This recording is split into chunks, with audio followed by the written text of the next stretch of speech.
Chapter 15. Kadi Chuli hearing Taita, Jianchen couldn't help but ask, Taita, you say you have a great amount of strength, but how heavy of an object can you lift? When I was back at home, I could lift a 200-kilogram rock, he said quite arrogantly with a face full of pride.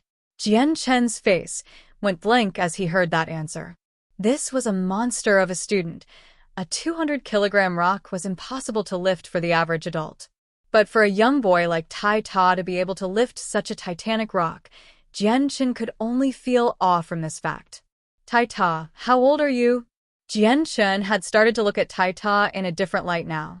16 years old. Tai Ta said as he munched on his food. His chewing caused his words to be almost inaudible. Jianchen's impression of him grew even more as he said, Tai Ta, did you have this strength since you were a kid? That's right, my strength was always stronger than most, but then so was my appetite. Because I couldn't always eat until I was full in my home, I usually went up to the mountains and hunted for my own food. Tai Ta said flatly. Taking in a deep breath, Jianchen mentally confirmed that Tai Ta's strength was definitely a God-given power. Otherwise, a young boy like him would never have been able to lift such a heavy rock. But what surprised Jianchen even more was that Tai Ta would frequently hunt by himself in the mountains. For someone who was barely 16 to be able to hunt with ease in the mountains, this made Jianchen's respect for him grow by an extreme amount. After all, not only did wild beasts appear in the mountains, magical beasts would occasionally appear as well, and the latter's strengths were incomparable to those of regular wild beasts. Tai Ta rubbed at his stomach and stood up from his stool with a laugh. Changyang Xiang Tian, I've eaten my fill, so I'll be returning to my dorm to sleep. Tomorrow is another day of the competition after all. Jianchen nodded his head. I hope that you will make it into the top 3 in tomorrow's contest. Tai Ta fiercely nodded, and a resolute look could be seen in his eyes. I will definitely work hard and strive for the top 3. A single Class 1 monster core can be sold for at least 10 amethyst coins. Not long after Tai Ta had left, Jianchen quickly ate his own food and returned to his room. Right as he closed the door behind him, a knock could be heard on it. Fourth brother, are you here? Asked Changyang Hu in a strong voice. Hearing the voice, Jianchen was surprised. It had been 2 full days since he had last seen any trace of his brother. Quickly opening the door, he invited Changyang Hu inside his room. Fourth brother, I'm sorry, but I haven't been keeping track with your progress in the competition, he hurriedly said before Jianchen could open his mouth to ask a question. Jianchen nodded his head and said, I've already advanced onto the top 8. Tomorrow will be the final day of the matches. As he listened to Jianchen, Changyang Hu suddenly grew happy for his younger brother's success. Excitedly, he said, Fourth brother, you are truly amazing. It's no wonder you came here before second sister and third brother. Fishing a thumb-sized crystal out of his pockets, Changyang Hu placed it within Jianchen's hands. Fourth brother, this is a Class 1 monster core. 2 days ago, a few friends and I went to the forest behind the academy and killed a Class 1 magical beast together. This is the monster core I fought to get for you, so take it. It's already getting late, so your big brother won't disturb your rest anymore. Tomorrow is the final day of the competition, so you must work hard and earn the number 1 title. Changyang Hu then exited from the room, after slowly closing the door shut. The moment before Changyang Hu could close the door, Jianchen caught a glimpse of a 3-inch long claw mark that ran down Changyang Hu's arm. Silently looking at the Class 1 monster core in his hands, Jianchen felt a wave of warmth that lingered. For a while, Jianchen's heart was actually unable to calm down. Although it was only a Class 1 monster core, Jianchen could feel Changyang Hu's concern radiating from it. Thinking back to the wound on Changyang Hu's arm, Jianchen knew that the wound came from hunting a magical beast. Whenever Jianchen thought about the gift, he couldn't help but feel warm inside, another emotion that he had never experienced in his previous life. After standing in the center of his room with a stunned expression for a while, Jianchen finally took a deep breath, gradually forcing himself into a state of calm. Then he got onto his bed to start cultivating once more. Although he had the monster core now, he did not want to use it just yet, so he stored it away in his space belt. With the competition in mind, Jianchen fully believed that he could take the number 1 spot. After all, in his previous world, he was a unique expert that stood at the peak of the world. And although he had lost a great amount of his power after reincarnating, he still had the knowledge of every type of swordplay, as well as understanding the deep, profound sword laws, so much that they were ingrained into his soul. He had not lost his understanding of the ways of the sword, and so this is how Jian Chen would advance through the continent in the future. The next morning, Jian Chen finished his breakfast quickly before arriving at the competition. Perhaps it was because today was the final day of the competition, but a lot more people came today than the 2 previous days combined. Many of these newcomers were older students. The fighting grounds had been fully fixed last night, and the original 5 arenas had been changed to 4. However, the 4 arenas were now larger than before. The arenas from yesterday were on a completely different level that couldn't be compared with the new sizes. At this moment, Jian Chen felt something behind him. Turning around, he saw his older brother Changyang, who forging his way forward of the crowd, trying to reach him. Taking note of Jian Chen's stare, Changyang, who smiled widely. Quickly detaching himself from the crowd, he ran up to Jian Chen's side and slapped him on the shoulder. "Fourth brother, today is the day you must work hard. Your big brother won't demand of you to get the #1 spot. Getting into the top 3 is good enough." To Changyang, who, getting a monster core was only a minor reward, the most important thing was getting a good rank. Although the price of a monster core was not easily ignored, it was not something that the eldest son of the Changyang clan deeply desired. Jian Chen laughed and said, "Big brother, you don't have to worry. I definitely will not let you down." The time of the competition came quickly. This time, the top 8 would fight it out in the semi-finals. After drawing lots to decide their opponents, Jian Chen immediately walked onto the arena. Not long after, Jian Chen's opponent slowly came up into the arena, but to Jian Chen's surprise, his opponent was a girl. More precisely, his opponent was the girl from last time, Ka Di Chuli. Ka Di Chuli was wearing a dark red style of clothing, and although she was only 16 or 17 years old, her body was developing nicely. What should be sticking out was sticking out, and what should be thin was thin. Her skin-tight uniform sketched her out to be a true example of a beautiful woman with delicate white skin, along with her naturally beautiful face with tender white skin. At this point, she had already enraptured the attention of all the boys in the crowd, and, without a doubt, Ka Di Chuli was definitely beautiful enough to cause cities to fight over her. However, as true as it was for most people born into a prestigious clan, she carried around with her an arrogant air. Jian Chen stood empty-handed on top of the arena. The reason why he was empty-handed was because of the academy rules. They believed that the best way to judge a person's strength was by empty-handed combat, and so bladed weapons were not allowed. And since it was not possible to form a saint weapon without being a saint, all of the freshmen were forced to fight without weapons. Ka Di Chuli looked at Jian Chen with a haughty look. "You really didn't let us down. For your arrogance in the dining hall the other day, I'll be sure to teach you a lesson today." Ka Di Chuli's voice carried a sharp but clear-sounding tone. Hearing this, Jian Chen's face revealed a grin of disdain.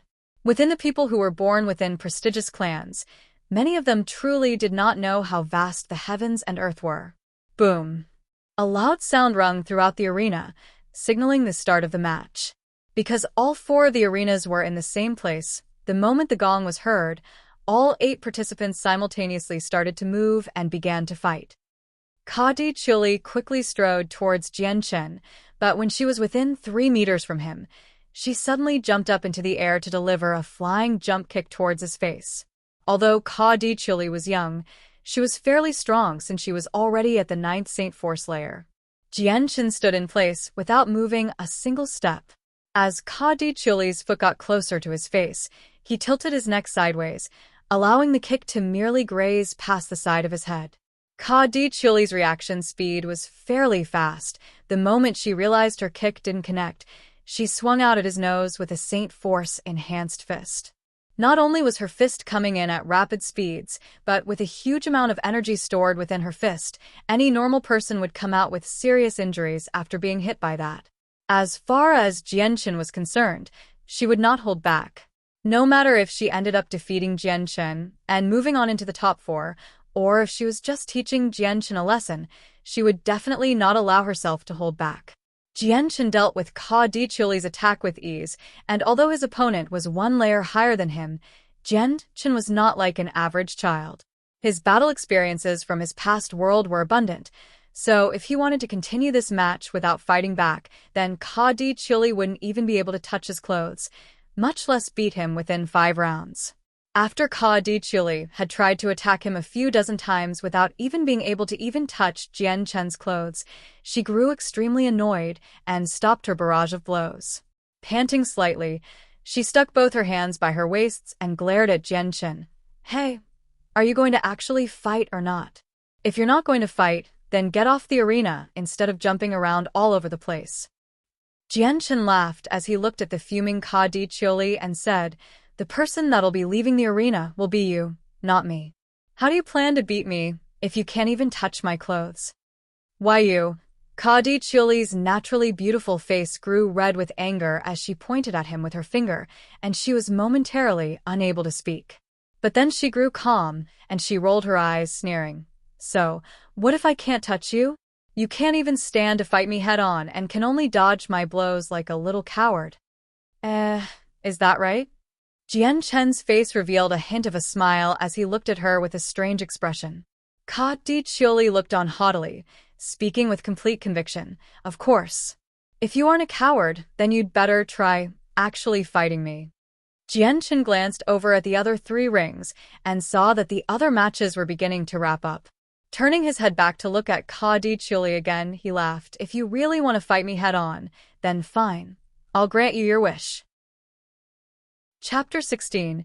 Advancing into the finals, hearing Jianchen words, Ka Dichuli's eyes brightened. "You said so yourself, so don't you dare try to say otherwise later." Ka Dichuli clearly had no desire to let Jianchen prepare himself, so before she could even finish her sentence, she had already started to dash towards him. Just like the first blow, she leapt up into the air and lashed her leg out to kick him in the face, but this time the speed of her kick was much faster than her original one. Jianchen gave an odd smile as the kick came closer. Just like he said earlier, Jianchen didn't bother to dodge, but instead, as the kick was right in front of his face, both of his hands lashed out and grabbed onto Ka Dichuli's calf. Exerting a decent amount of strength while twisting around, he whirled her around in one smooth motion. As he threw her, Ka Dichuli cried out in panic as she was spun around by Jianchen. Many of the surrounding students watching the event became dumbstruck. Not only did it seem like Jianchen did not care for the pharaoh and threw such a beautiful lady into the air in such a crude way, he had also defeated the last 6 opponents in the same manner. Under the arena, Ka Diyun felt the veins in his forehead throb as he watched his younger sister get mistreated in such a way. A murderous intent was focused on Jianchen as he watched him. If it weren't for the vice headmaster by N presiding over the match nearby, then Ka Diyun would have charged onto the arena long ago to teach Jianchen a lesson. Jianchen's 2 arms were almost like strong pincers, clamping down onto her legs, as he spun her around twice before finally letting go. At that moment, one could only see Ka Dichuli's beautiful body streak across the sky in an arc, before finally flying out of the arena and crashing into a group of people in the audience. He had learned this trick from Tai Ta. After watching Tai Ta in some of his matches, he saw that he had done a similar method to easily toss his opponents out of the arena. However, Jianchen had to admit, this method was a very easy trick to pull off for a quick but easy victory and could be done to certain people with ease. With only a tiny bit of disdain for the people in the audience who helped Ka Dichuli back to her feet, Jianchen smirked as the referee proclaimed him the winner, before walking off the stage slowly. Blankly looking at Jianchen walk off the arena, Ka Dichuli's face fell. Since she was born, she had been pampered by thousands of people as she grew.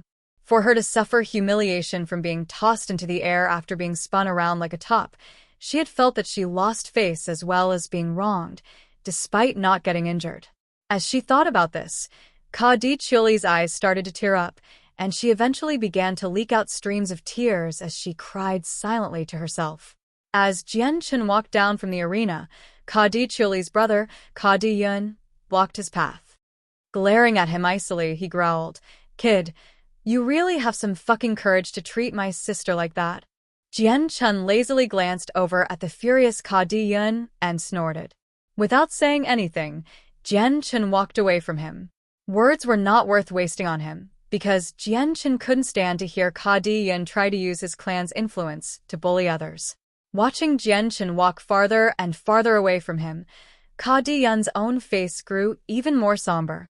With the end of Jian Chun's match, the final 4 names were called out. In the end, it was Changyang Xiang Tian, Tai Ta, Ka Di Liang, and Tian Mu Xiong that remained. As far as Tai Ta was concerned, Jian Chun was not at all surprised that he had made it.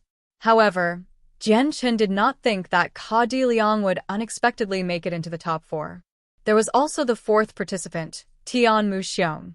His age wasn't all that different from Ka Di Chuli. He had a medium-sized body and a pale complexion. Although he was young, there was no doubt that he was handsome, with a perfect balance of his facial structures. Sitting on top of the platform was the vice headmaster, Bai En, who slowly looked over the 4 remaining students. With a small nod and a laugh, he announced, "It would appear that this year's freshmen are much stronger than the freshmen before them. I can only hope that our Kargath Academy will be able to boast of someone just as strong after." After announcing the 4 remaining students, they were given an hour of rest before continuing on with the competition. However, by some miraculous chance, Jian Chen's drawn opponent was Ka Di Liang, while Tai Ta's opponent was Tian Mu Xiong. Under the arena, Ka Di Yun and his siblings gathered at the bottom and watched. Ka Di Chuli's eyes were starting to become red and inflamed by this point. "Second brother, you have to teach him a lesson later," Ka Di Chuli said with unrestrained fury to Ka Di Liang before the match started. Noticing his sister's red eyes and her tear-stained face, Ka Di Liang couldn't help but feel extremely furious as he spoke. "Sister Chiu Li, don't worry. Even if I get penalized by the academy, your second brother will definitely teach him a lesson." "Humph, what a savage kid. To think that he would dare treat our sister like this. He really does have a death wish." "Sister, please don't worry. I guarantee you, that kid will definitely only feel suffering for as long as he lives in this academy. Although the headmaster sides with the poor people, he is by no means a commoner. Even if I beat him until he's a cripple, the headmaster won't say a thing. At the very most, he'll just scold us." Ka Di Yun's face looked as if he swallowed poison. When it came to their sister, both Ka Di Yun and Ka Di Liang cared greatly for her. When Jian Chun had treated their sister in such a way, he had already earned extreme hatred from both of them. Soon, Jian Chun and Ka Di Liang both walked onto the arena and waited for the start of the match. Right as the gong sounded, Ka Di Liang dashed towards Jian Chun and tried to slam his fist into Jian Chun's stomach. Jian Chun nimbly dodged Ka Di Liang's attack, while returning the blow with his own fist that was even faster than his opponent's. Pung! Before Ka Di Liang could even respond, Jian Chun's fist had already made contact with his back. The force of his punch was so strong, it forced Ka Di Liang to stagger backwards, before falling to his knees. After one blow, Jian Chun didn't bother to hold back. Both of his legs went into motion as he quickly ran towards where Ka Di Liang was kneeling. All of a sudden, the originally staggering Ka Di Liang suddenly lost his footing once more and was sent flying again. After being hit, he flew 2 meters towards the edge of the ring, almost knocking him out of it, though half of his body was already hanging out of it. Watching this display of might, every student watching Jian Chun all cried out in surprise. They had never imagined that in a single engagement, the victor would be so readily decided. This was something that every student thought was amazing. The 9th layer Saint Force student Ka Di Liang was being beaten so easily by the 8th Saint Force layer Jian Chun. Seeing half of Ka Di Liang's body sticking out from the ring, both Ka Di Chuli's and Ka Di Yun's hearts leapt out from their chests and into their throats. "AI, how can second brother be this careless? How annoying. He'd better not lose to a brat like him." Ka Di Chuli cried as she stamped her foot in anger. Though the longer she looked at Ka Di Liang, the more easily one could tell her face was full of concern for her older brother. Ka Di Yun let out a breath in exasperation. What is second brother doing for him to be this careless and lose to a brat who's only at the 8th Saint Force? On top of the platform, The vice headmaster by N smiled excitedly as he said, "The freshmen we picked up this year are definitely jewels. One has been blessed by the heavens, while the other eye can polish and shine in the future. While his attacks are simple, there is a strange sort of mystery to him. Every single time there is a crucial point in the match, he unleashes highly accurate moves with almost instantaneous reactions. These two students truly do require closer nurturing. I believe that in the future, these two will be great experts within the Tianyuan continent. I'd better discuss this with the headmaster later." On the arena, Ka Di Liang scrambled to pick himself back up, his forehead already dripping with cold sweat. If his body had slipped just a few more inches, then there would be no doubt that his body would have fallen down from the arena.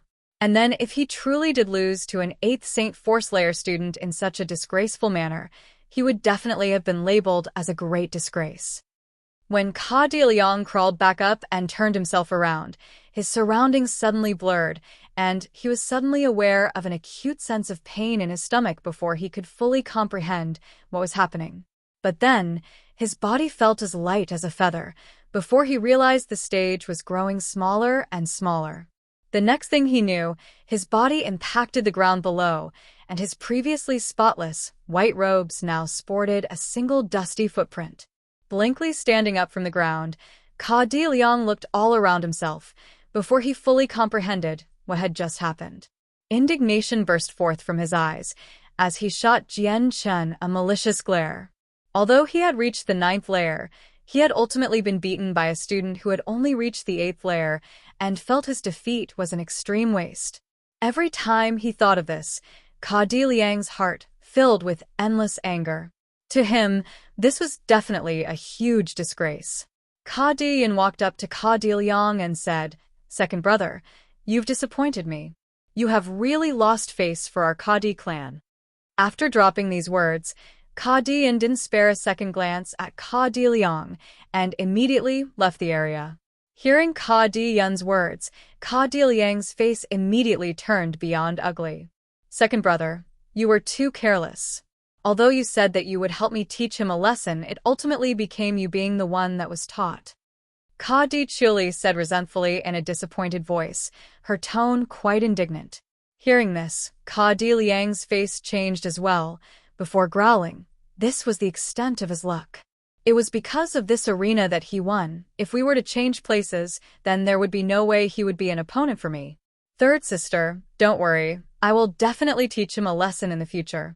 Ka Di Chuli began to think. She felt that his reasoning had some truth to it. Slowly nodding her head, she said, "Second brother, you'll have to teach him a lesson for sure next time." Ka Di Liang patted his chest and solemnly vowed, "Don't worry, third sister. Leave this to me." Not too long after Jian Chen had won his match, the match between Tai Ta and Tian Mu Xiong also started to wrap up. Although Tai Ta's Saint Force was lower than his opponent by a single layer, his heavenly blessed strength helped make up for this deficiency. In the end, he relied on the experience he had learned from hunting beasts and was finally able to beat Tian Mu Xiong by a narrow victory. Along with Jian Chen, he became one of the 2 finalists. By the end of the next match, one of the 2 will emerge victorious and be crowned the freshman ruler. Chapter 17. Freshman ruler. After resting for 2 hours, the competition finals finally started. Jian Chen and Tai Ta walked into the arena together, before walking to opposite ends 10 meters apart. There were over 1,000 students watching the arena already, while even more people were trying to find seats. Jian Chen looked at Tai Ta with a smile as he spoke. He praised Tai Ta. "Tai Ta, I didn't think you were this amazing to be able to end up in the finals." Hearing Jian Chen's compliment, Tai Ta's face reddened from embarrassment, though it was obvious that he was very happy to hear the praise. With an honest laugh, Tai Ta spoke in a low voice, "Changyang Xiang Tian, you're just as amazing." Stretching his arms and legs, Jian Chen laughed. "Tai Ta, this is the final round. Only one of us will be crowned the freshman ruler, so you need to fight your hardest. If you beat me, then you'll be the champion. By winning, you'll earn a Class 3 monster core that is worth a few hundred purple coins. It'll be worth enough to feed your family for a lifetime." Tai Ta grew pumped up after hearing Jian Chen talk. "Changyang Xiang Tian, I'll definitely use all of my strength, so you'd better prepare yourself." Jian Chen could only laugh and nod. "I won't be that easy to defeat." Boom. As the gong sounded to indicate the beginning of the match, Tai Ta immediately rushed forward after the sound. Tai Ta rushed at Jian Chen and immediately reached out to grab him with both hands. He planned to use his heavenly blessed strength to lift and throw Jian Chen out of the arena. Realizing his plan, Jian Chen laughed. He was already extremely familiar with Tai Ta's style of fighting. For every single match so far, Tai Ta had used the same strategy, but it had worked nicely. If Jian Chen was caught by him, then it would be extremely difficult to escape from Tai Ta's grasp. Jian Chen retreated a few steps to escape from Tai Ta's reach. Clenching his left hand into a fist, he used around 80% of his strength to strike at his chest. Jian Chen's fist was well-timed and fast, not allowing Tai Ta any time to react at all. Pung! Jian Chen's fist let out a muffled sound on impact against Tai Ta's chest. However, Jian Chen's look of satisfaction slowly changed, while Tai Ta had a look of amazement. What he had punched did not feel like a human at all. Instead, his fist had felt like it had smashed against a wall. Not only was Tai Ta strong, but his physical body was extremely robust, so robust that it was actually beyond belief. Jian Chen's punch, however, had forced Tai Ta to stagger backwards, but only for a moment. Roaring out loud, he charged at Jian Chen once more with both of his hands outstretched. With a punch using only 80% of his strength, Jian Chen didn't even leave a mark on Tai Ta's skin. Jian Chen began to feel excitement as he watched Tai Ta come closer with his fists. He didn't bother to dodge or flee. Instead, he prepared to use 100% of his power to strike back with his own hands. The two fists struck against each other in midair, and the impact created a loud sound. It was so loud that everyone in the crowd below the arena could hear it as clear as day. As the two fists made contact, Jian Chen's feet couldn't help but slide backwards at least 10 meters before finally stopping. His right hand had already started to tremble, so it was clear to see that Jian Chen had taken more damage than given. Even though he had surpassed the average cultivation level for Saint Force, he was still far from the level where he could easily ignore damage from something like this. Tai Ta, on the other hand, only slid backwards 2 meters. His face showed no outward emotion, and he appeared to not have suffered even the smallest amount of damage. Jian Chen rubbed at his reddening hand. After 2 confrontations, he now fully understood how foolish it was to engage with Tai Ta straight on. Tai Ta's strength wasn't just used for intimidation, his body was actually inconceivably strong. Even someone a level stronger than Tai Ta could not be his equal. The only thing that could lead to victory against Tai Ta was if one relied on speed. Tai Ta, your strength has already far surpassed my expectations, but I'll be using my full strength now, Jian Chen said as he walked forward. Tai Ta laughed. Come then, Changyang Xiang Tian, you won't be able to hurt me. Tai Ta's tone was filled with a fierce conviction. Jian Chen stopped his idle chatter as well. When the distance between him and Tai Ta had been reduced to only 5 to 6 meters, his footsteps suddenly changed. His legs became a mysterious blur that suddenly reappeared behind Tai Ta. Before Tai Ta could even react, 2 fierce fists landed consecutive blows on his back. Dong, dong, dong. A constant series of muffled blows came ringing out from the arena, almost as if it was just a single continuous line of sounds. Under such heavy attacks, even Tai Ta's body couldn't help but falter forward so much that he was left with very little time to turn around. Ha! Tai Ta snarled in anger as he tried to steady himself. Suddenly, he turned around with his fists out and tried to smash them into Jian Chen. The moment when Tai Ta tried to attack Jian Chen, he lightly leapt 2 meters into the air.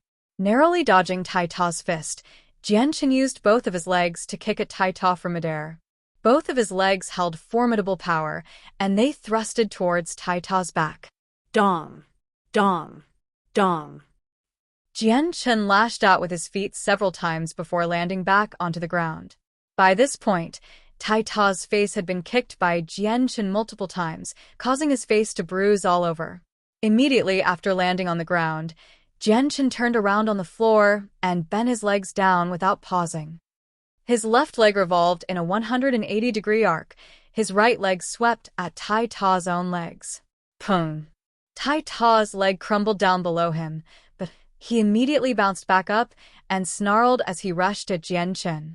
Jianchen and Tai Ta began to engage in another close combat situation, but with Tai Ta's God-given strength and his frighteningly robust body, Jianchen had no chance of winning against him. Since Jianchen had already experienced it twice, he had thought of a countermeasure for this situation. Although it wasn't the best idea, he had no other ways of fighting against him. Jianchen had decided to rely on his nimbleness to fight against Tai Ta. Even though Tai Ta's body was extremely strong, Jianchen had been attacking the same place on Tai Ta's body to make it so that Tai Ta would feel so much pain, he would eventually be forced to grimace. The following situation was now becoming one-sided, with Jianchen relying on the experience he had accumulated over the past world to constantly beat Tai Ta so much that he could only run around with his hands over his head. Although at times Tai Ta had found some opportunities to fight back, he was not able to hurt Jianchen. His attacks could not even touch Jianchen's clothes at all. At this display, every student in the audience could only watch the match in shock.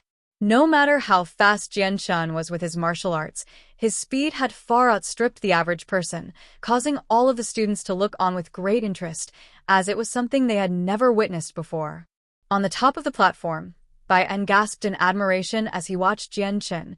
This kid is definitely a unique one, his battle experience is rich, and his speed isn't slow at all either. It seems the student is called Changyang Xiangtian, so judging from his name, he is from Lore City's Changyang clan. It seems that I really will have to make a report to the headmaster later. As the battle continued to persist, Tai Ta finally reached his limit. He cried out loud and exclaimed, "Stop, stop. I can't fight anymore, I give up." Jianchen immediately stopped his attack and smiled brightly at Tai Ta. "Why aren't you fighting anymore?" Tai Ta rubbed at the reddening spots where Jianchen had repeatedly hit with a miserable face and said sadly, "You move so fast that I can't even see you clearly. There's no way I'd be able to attack you, so the entire time was just you wailing on me." Laughing, Jianchen asked, "So you're just going to give up the #1 spot then?"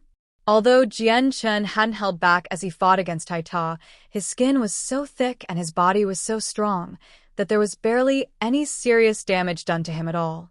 Tai Ta nodded his head and spoke in a muffled voice, "I won't be able to beat you, so the #1 spot isn't mine to have.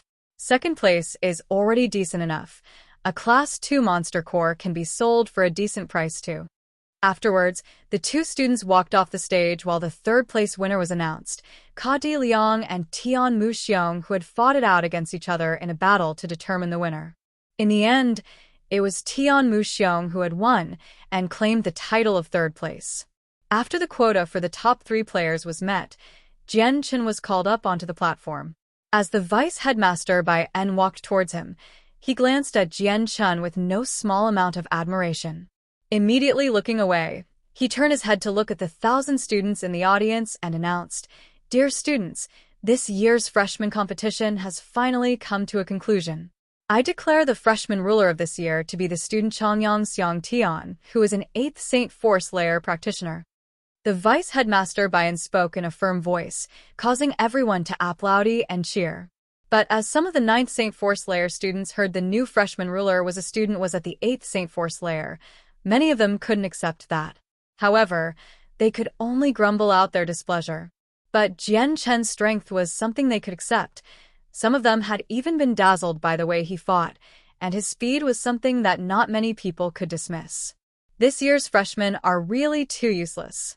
In front of so many people that had reached the 9th Saint Force level, the final freshman ruler ended up being a youth at the 8th Saint Force layer.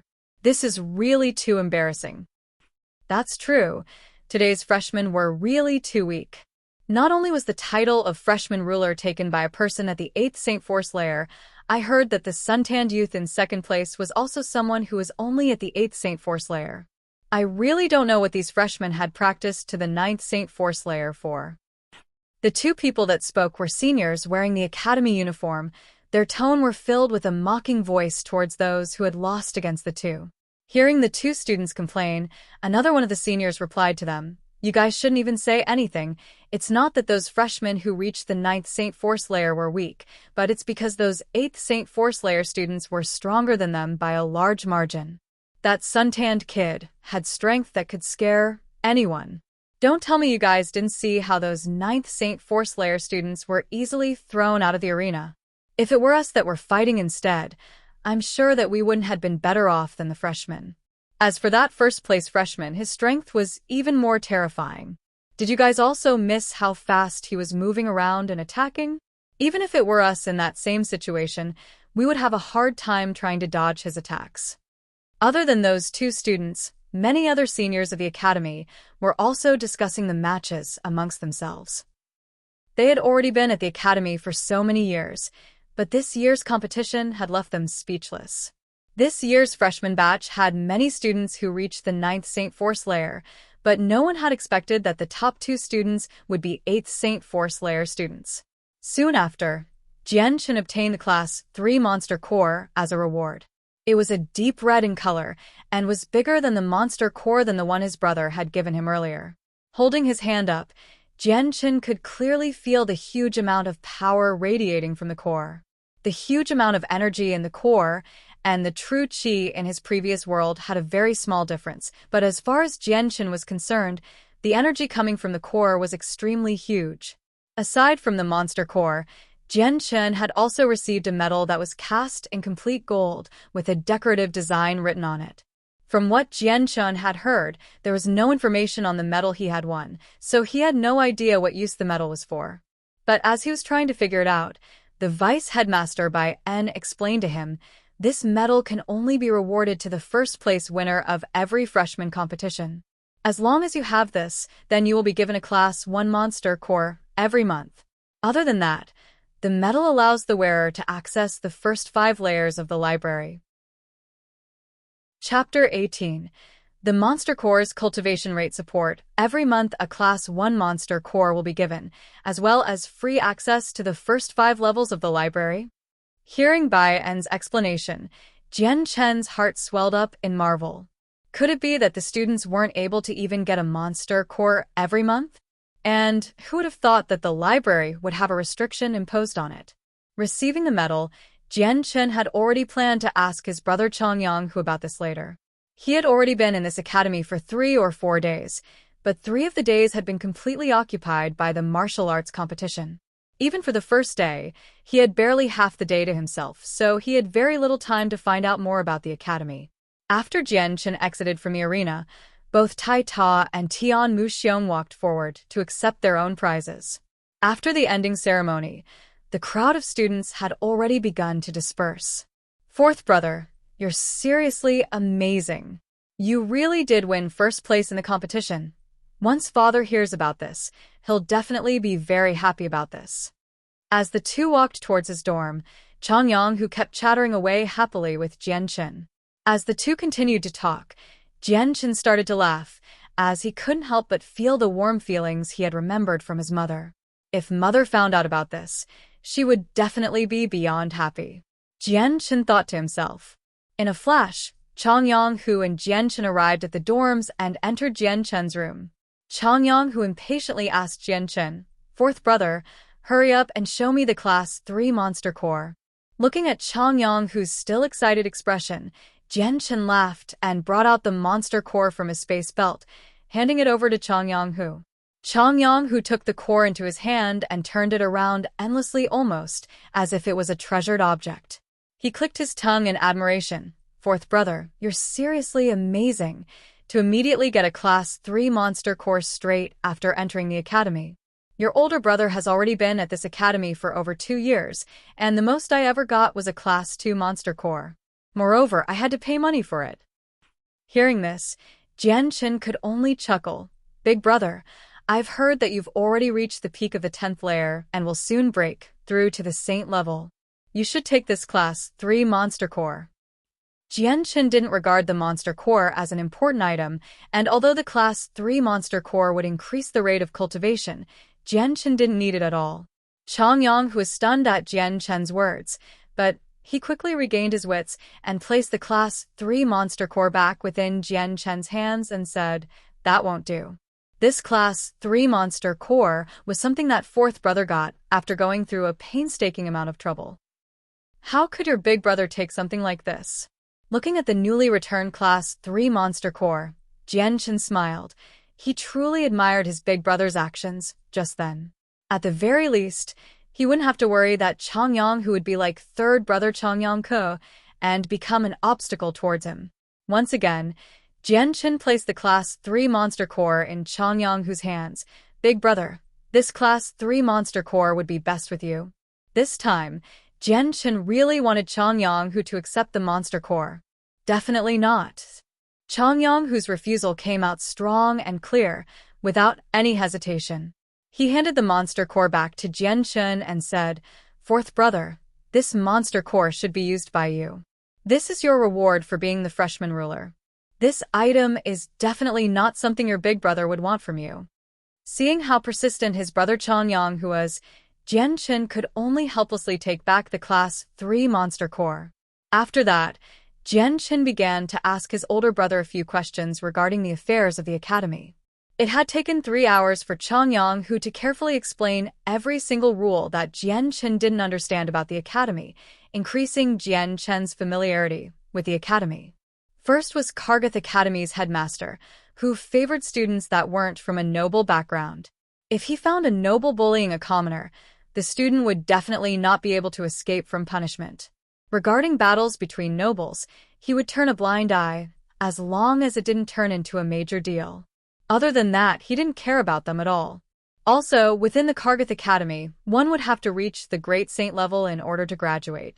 Those who graduate had the choice to remain in the academy, or with the Kargath Academy's recommendation, they could vow loyalty to a kingdom and join their army. Those with a great amount of potential would be able to earn a higher salary with the academy's recommendation. Within the academy, those under the level of a saint would have the chance to receive a Class 1 monster core every month to use to help their cultivations. The students who were at the saint level and condensed a saint weapon would be able to earn a Class 2 monster core every month. Aside from this, these students would also be able to go to the forest 20 miles away from the Kargath Academy to hunt magical beasts for their cores. Although the forest wasn't big, it still took up around 10 kilometers of area. The magical beasts inside the forest were all set free by the academy, but most of them were generally low-leveled magical beasts.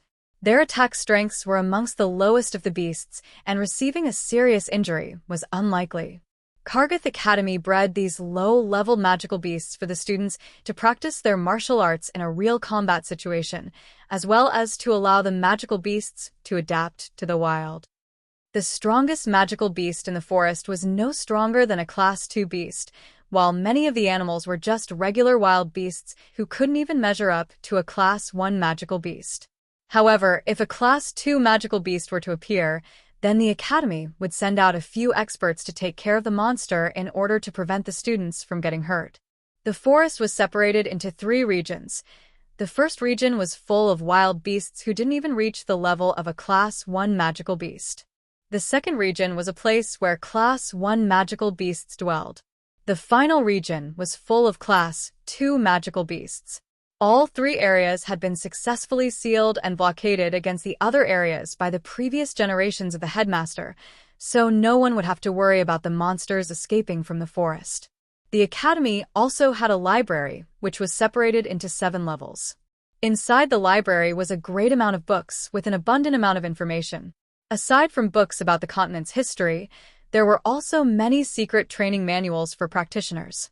Students who had not yet reached saint level would only be able to access the first 2 levels of the library. The moment a student reaches the level of a saint and condenses her saint force into a saint weapon, then she would be able to enter the 3rd and 4th levels.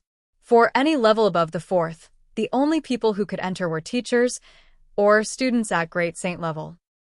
By the time Changyang, who had finished telling Jian Chen about the information regarding the school, it was already quite late during the night. Changyang, who thus hurried out of Jian Chen's dorm and ran towards his own dormitory. Meanwhile, at the top of a tower that was situated in the center of Kargath Academy, the vice-headmaster Bayan respectfully stood in front of an office desk. In front of him was actually the headmaster Jian Chun had met before.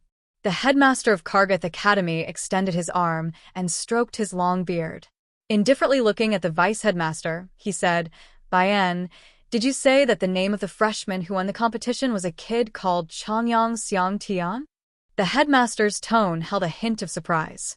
Bayan nodded his head and said, "Yes, headmaster, I found out that Changyang Xiang Tian is quite remarkable. He is only at the 8th layer of Saint Force, but can already defeat freshmen that are at the 9th layer.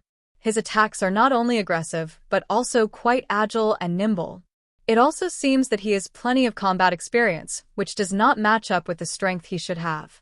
Even Tai Ta, who is a body with heavenly force, lost to Jian Chun in a simple manner, unable to even counterattack." Hearing this, the headmaster furrowed his brows and asked, "Bayan, is what you're saying really true? Is Changyang Xiang Tian really that amazing?" "Headmaster, everything I said is the truth," said Bayan in a firm voice. The headmaster slowly rose from his chair and muttered, "It looks like this kid Changyang Xiang Tian is a bigger genius than Changbai said. He didn't use any sort of monster core or heavenly treasure, and was still able to reach the 8th layer of the Saint Force by the age of 15. How astonishing of a feat to think that he also has an abundant amount of battle experience. Something like this is unfathomable." Even the headmaster's voice carried a hint of astonishment. Hearing the headmaster mumble to himself, Bayan also had an astonished look on his face. The fact that he had not used any heavenly treasure or monster core to reach the 8th layer by the age of 15 was a type of talent within the Jesson Kingdom that could only be regarded as something a gifted genius could have. "Headmaster, it looks like this Changyang Xiang Tian has a limitless future." Bayan sighed. The headmaster nodded his head and said, "As long as he can continue to grow this way, then the skill he displayed today will definitely develop into something greater. It looks like our Kargath Academy will finally be able to boast of a strong individual, as long as he doesn't die on the road to greatness. As long as he really grows into a strong individual of the Tian Yuan continent, then not only our Kargath Academy become well known, but our Jesson Kingdom's reputation within the continent would also increase. Right now, the surrounding kingdoms around us are getting more and more restless. After these 10 or so years, if our Jesson Kingdom doesn't have any strong individuals, then I'm afraid that sooner or later, one of the kingdoms around us will attack." After hearing this, Bayan's face gradually grew solemn. The Jesson Kingdom was neither a big kingdom nor a small kingdom, but it had fertile lands that many of the surrounding kingdoms were envious of. If it were not for the 6 experts of Jesson Kingdom, then the surrounding kingdoms would have long since attacked them. Bayan pondered for a bit, before carefully asking, "Headmaster, should we consider giving away Class 1 and 2 monster cores to Changyang Xiang Tian for free then? That way, we could improve our relationship with him." The headmaster considered the vice-headmaster's proposal for a bit, before shaking his head. "That won't be possible. Although using a monster core can be used to increase one's cultivation rate, there are side effects of abusing it. Changyang Xiang Tian is currently very young. We cannot allow him to become addicted to using monster cores. Otherwise, when he reaches the later levels, his foundation will be very shaky, which will obstruct his future progress. At his current age, he should quietly focus on self-discipline. It would help lay down the foundations and increase his chance of success in making a breakthrough." "Yes, headmaster." Bayan understands what to do now. Bayan didn't dare to act against the headmaster. Besides, what the headmaster had said made plenty of sense. "Headmaster, how do you plan to handle Tai Ta?" Bayan asked. "Tomorrow morning bring Tai Ta to me. If he is willing, I will take him in as a personal disciple." The headmaster replied after thinking about it for a while. "Yes, headmasters." After Changyang, who left his room, Jian Chen sat on his bed and contemplated the new information for a while. Afterwards, he crossed his legs and with the Class 3 monster core in his hand, he began to absorb the energy from the Class 3 monster core into his body. Inside the monster core was the soul of a magical beast. The energy within was not only pure, but also fairly strong. According to what Changyang Hu had said, the moment Jian Chen started to absorb the monster core, then he would start to feel a long stream of pure and strong energy flowing out of the core. It would flow up through his arm and slowly be absorbed within his body. Jian Chen manipulated the constant outward flow from the monster core to guide the energy into his body. Constantly refining the energy into his body, he gradually changed the energy into Saint Force before gradually absorbing it into his Dantian. Using a monster core to cultivate really did increase the cultivation rate by many times. Because of the normal way of cultivation, one would normally have to absorb the world essence slowly before finally converting to one's own energy, but that couldn't compare to the speed of a monster core. The natural qi couldn't compare to the pure soul energy of a monster core. After all, the soul of a monster core was the purest part of the beast. Using the energy from a monster core, the speed of cultivation would increase by 10 times. For this reason, monster cores were extremely expensive, even if it was only a Class 1 monster core. Multiple rays of light gradually appeared between the sky and land. The bright red sun finally struggled to climb into the sky, sending forth the soft and warm rays of sunlight. The golden sunlight with tens of thousands of rays of light illuminated the earth, as if the whole ground was dyed into a golden carpet. At the same time, the Jian Chen who was sitting cross-legged on the bed slowly opened his eyes. His eyes showed a happy expression, and the corners of his mouth also showed a hint of a smile. After last night's cultivation, Jian Chen had received many gains, equivalent to a few days' worth of training. By absorbing the power within the magical stone, Jian Chen's cultivation speed had actually increased by 10 times. Right now, he could clearly feel that the saint power inside his body had increased by a ton. Based on his calculations, he wasn't far from reaching the 9th Saint Force layer. According to his current speed, at most it would only take a weekend's worth of time to reach the 9th Saint Force layer. Of course, this was only Jian Chen's estimate. The exact values had to be tested. If the fact that the amount of power that Jian Chen had absorbed from within the magical stone was 10 times more than the amount normally gained from cultivating was discovered by others, they would definitely be devastated from shock. Even though the magical stone could quickly increase the rate of cultivation, it was also far from achieving the frightening pace of 10 times faster under normal circumstances. The average person using the magical stone to cultivate would normally only increase cultivation rate by 2 or 3 times. Even if the person was slightly more powerful, his or her cultivation rate would only be raised by 6 or 7 times.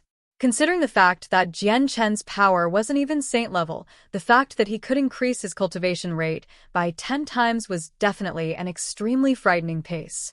Seeing the magic stone in his hands, although the stone's color didn't change at all, Jian Chen clearly felt that the magic stone had shrunk by a circle after being gripped in his hand for the whole time. After leaving the dorm, Jian Chen directly arrived at the dining hall. This morning, the dining hall's breakfast was a bit more plentiful. Besides from a glass of magical beast milk, there was also some magical beast meat.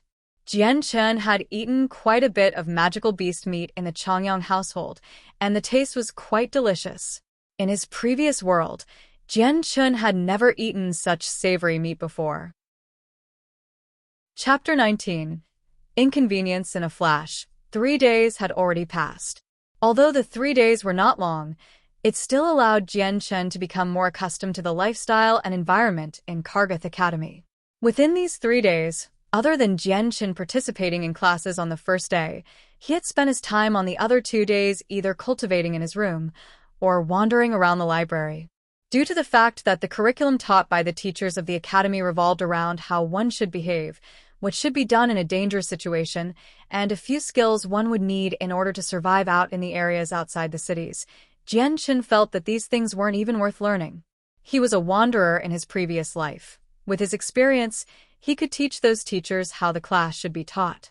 With his battle experience and ability to live wherever in the world, he could teach both the teachers and the students by himself. As the teacher's experience with battle was not at all extensive, it could not even be compared to Jian Chen's. The next morning, Jian Chen put on the academy uniform and headed straight for the library after eating a meal at the dining hall. The academy was very lax about their classes. If one wanted to attend, then they could attend. If one didn't want to attend, then that was no problem either. After all, most of the nobles and children of rich families had already been tutored since young, so they had knowledge that could rival some of the teachers, but they lacked the experience.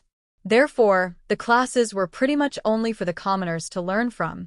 It was very rare that a noble would attend a class, and if they did, then it was a minor noble. Arriving at the first level of the library, Jianchen took a few books and began to eagerly read them at a table in the reading area. Kargath Academy's library was expansive, and there was a generous amount of books on almost every subject. It was vastly superior to the library back in Changyang Mansion, and Jianchen could find many books that couldn't be found back at home, helping him understand the world to a better extent. Right now, the book in Jianchen's hands was an introduction book to all of the magical beasts that could be found in the Tianyuan continent. There were many different kinds of magical beasts. No matter if the beast could walk or fly, the amount of species amounted to over 1,000.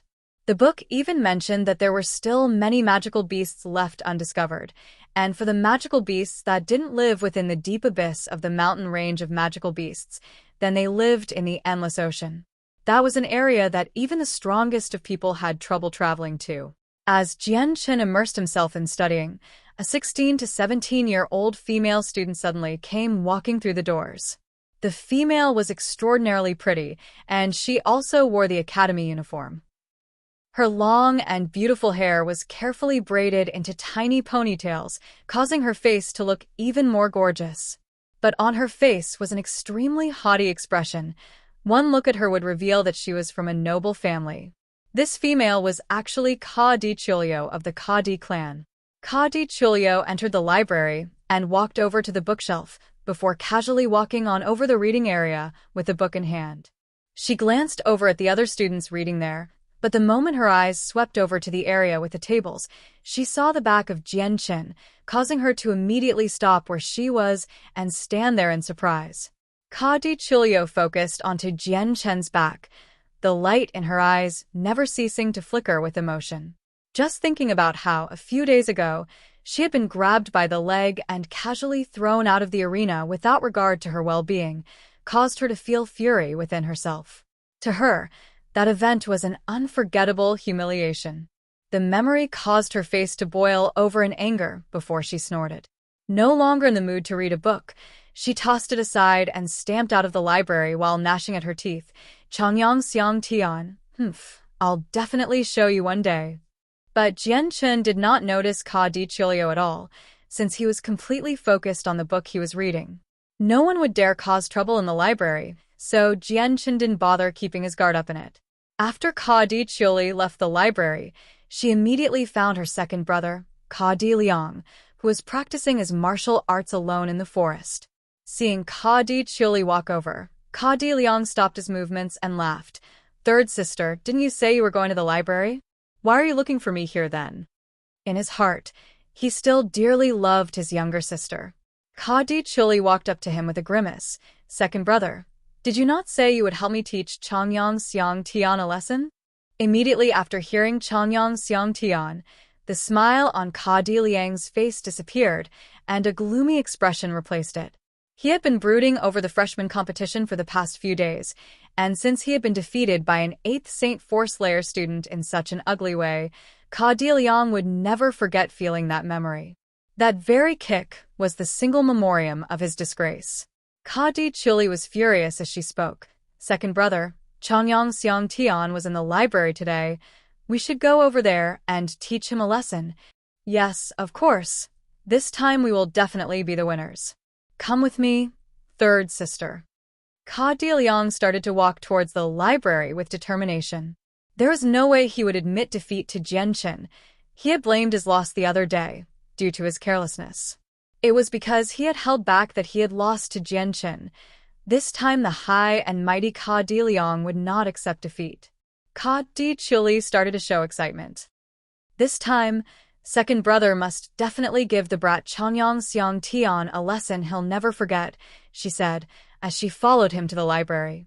Even though the two of them were both at the 9th layer of Saint Force, she knew that she was still no match for her older brother. And if Ka Di Liang were to lose against Changyang Xiang Tian, then there would be no way she would be able to win. At the library, Jian Chun was still deeply engrossed with his book. "Hello, do you mind if I sit down here?" At this moment, a crisp voice came from the side of Jian Chun. Although he was deeply engrossed in his book, Jian Chun's soul was formidably strong and brought him back to awareness. Reflexively turning his head, Jian Chun saw a 17 to 18-year-old female standing right next to him. She wore an academy uniform and had long black hair cascading down her shoulders. She had a refined but kind smile, with eyes that looked curiously at Jian Chun. With her cherry-red lips, there were people who were practically fighting each other to get closer to her. Although she was only 17 to 18, her body was so delicately refined that the academy uniform nicely accentuated her. Currently, the girl was hugging a thick book close to her. Jian Chun casually looked at her before turning around to look around the room. He hadn't realized that all of the tables were so full that not a single spot was left to sit down. Looking back to the beautiful female, Jian Chun answered, "Go ahead." Returning his eyes back to his book, he didn't bother to look at her even though she was so pretty. The girl looked at the engrossed Jian Chun with a strange look. Her eyes shined with a peculiar look as she sat down. "Thank you," she said gently. Her voice was gentle-sounding. Anyone who heard her talk would feel comforted. Jian Chun didn't hear her words, however, as he was already too absorbed in reading his book again. In his eyes, he could only see the book. The girl looked at Jian Chun with curiosity again, but she didn't say anything and sat down with her book she was holding. She looked graceful as she slowly thumbed through her book, even though it was such a simple action. This gracefulness was an inherent talent of a noble and suited her well. The library was very peaceful. Even though there weren't that many people, none of them made a sound as they concentrated on their respective books. At that moment, a male and a female student came through the gates of the library. It was the siblings Ka Di Liang and Ka Di Chili. "Second brother, look, he's right over there." Ka Di Chili pointed at Jian Chun. Ka Di Liang looked to where Ka Di Chili was pointing, and sure enough, he saw the all-too-familiar body figure. He looked on with disdain as he advanced toward him with his head held high and an arrogant face. With his head high and chest out, he walked towards Jian Chun with Ka Di Chili closely trailing behind. Pung. The moment Ka Di Liang got to the table Jian Chun was at, he slammed his hand onto the table, causing a large sound to echo out into the previously silent room. The sudden noise attracted the attentions of all the people reading, and their gazes all moved away from their books one by one. They began to observe Jian Chun's table. Aside from a few people furrowing their brows, most people carried amused expressions. Jian Chun knit his brows and slowly lifted his head. He looked straight at Ka Di Liang and said heavily with a hint of anger, "What are you doing?" At this moment, even the girl sitting across from Jian Chun had furrowed her brows, and she looked at Ka Di Liang in annoyance, her face also carrying hints of anger. The sudden loud noise by her ear had scared her while she was peacefully absorbed in reading her book. Ka Di Liang looked at Jian Chun with contempt and haughtily said, "Changyang Xiang Tian, I, Ka Di Liang, formally want to request a duel. Do you dare to accept?" Ka Di Liang's voice resonated through the entire first floor of the library, as if he were afraid nobody would be able to hear it. Duel. Jian Chun's face showed a hint of disdain, and he lightly snorted, "I'm not interested, so please leave this area immediately. Don't disturb my reading. I don't have the luxury of wasting time on you." Realizing that Jian Chun was not seeing him as his equal, Ka Di Liang's eyes flashed with anger. Glaring at Jian Chun, he ground his teeth and forcefully squeezed out the words, "Do you dare to or not?" Chapter 20. Challenge. Jian Chun couldn't help but feel fury from Ka Di Liang's arrogance. Holding his own head up to look at him with disdain, Jian Chun said, "You were defeated by me before. What right do you have to demand a challenge from me?" Even now, Jian Chun's own tone carried a hint of arrogance that he had carried over from his previous world. This was a habitual attitude that somehow came out by accident. Hearing Jian Chun's words, Ka Di Liang's handsome face went deathly white. Extreme anger flashed through his eyes, but he didn't dare to break the pacifistic rules of the library. Otherwise, he would have long since attacked Jian Chun. Even Ka Di Chili, who was standing by her brother's side, was indignant. Glaring at Jian Chen, she started to jeer. Humph, you won't even accept my brother's challenge to a duel. What kind of man are you? Hearing Ka Di Chili back him up, Ka Di Liang's eyes brightened up and felt re-energized. That's right. Not accepting a duel, that's what a coward does. Changyang Xiang Tian, I'll be waiting for you at the fighting arena. If you admit that you're a coward, then don't come. Third sister, let's go to the arena. After that, Ka Di Liang glared at Jian Chen before turning around to exit the library. Humph, Changyang Xiang Tian, you better come. You're a coward if you don't show up. Ka Di Chili cried out as she followed her brother. Changyang Xiang Tian, isn't that the new freshman ruler from the competition? Seems about right. I heard that Changyang Xiang Tian is at the 8th St. Force layer, but he ended up beating several students who were a layer higher. How amazing! After Ka Di Chili left, the entire library started to buzz with comments. Everyone was starting to comment about the freshman ruler, Changyang Xiang Tian. Even the girl who was sitting next to Jian Chen had a small look of astonishment as she looked at him. Her eyes were blinking rapidly from this development, and it was clear to see that she had not expected Jian Chen to be the freshman ruler. Jian Chen slowly clasped shut the book in his hand, with a face that was unsightly to see. After the two siblings from the Ka Di clan disturbed him, he was no longer in the mood to read. Plus, Jian Chen had no other choice but to accept the challenge after it was issued, otherwise the entire academy would look down on him. Although Jian Chen didn't really care about his own reputation, he was one of the symbols of the Changyang clan. Since his older brother wasn't around, he would have to take up the challenge himself to make sure the Changyang clan didn't get sullied. At the same time, Jian Chen didn't want Changyang to be ridiculed for having such a cowardly brother. Slowly standing up from his chair, he grabbed the few books he had with him and returned them to the bookshelf. After the books were neatly shelved, Jian Chen began to walk out of the library. At that moment, the entire library watched Jian Chen's movements. Hey, Changyang Xiang Tian. As Jian Chen reached the gates of the library, the female who was sitting next to him called out to him. Turning around in surprise, Jian Chen looked at the beautiful girl with an even look. Yes. Hearing the even tone in his voice, the girl couldn't help but pout, but she didn't say anything and instead walked up to Jian Chen and said, Changyang Xiang Tian, are you really going to accept his challenge at the arena? Of course. Jian Chen nodded. You don't actually have to accept his challenge at all.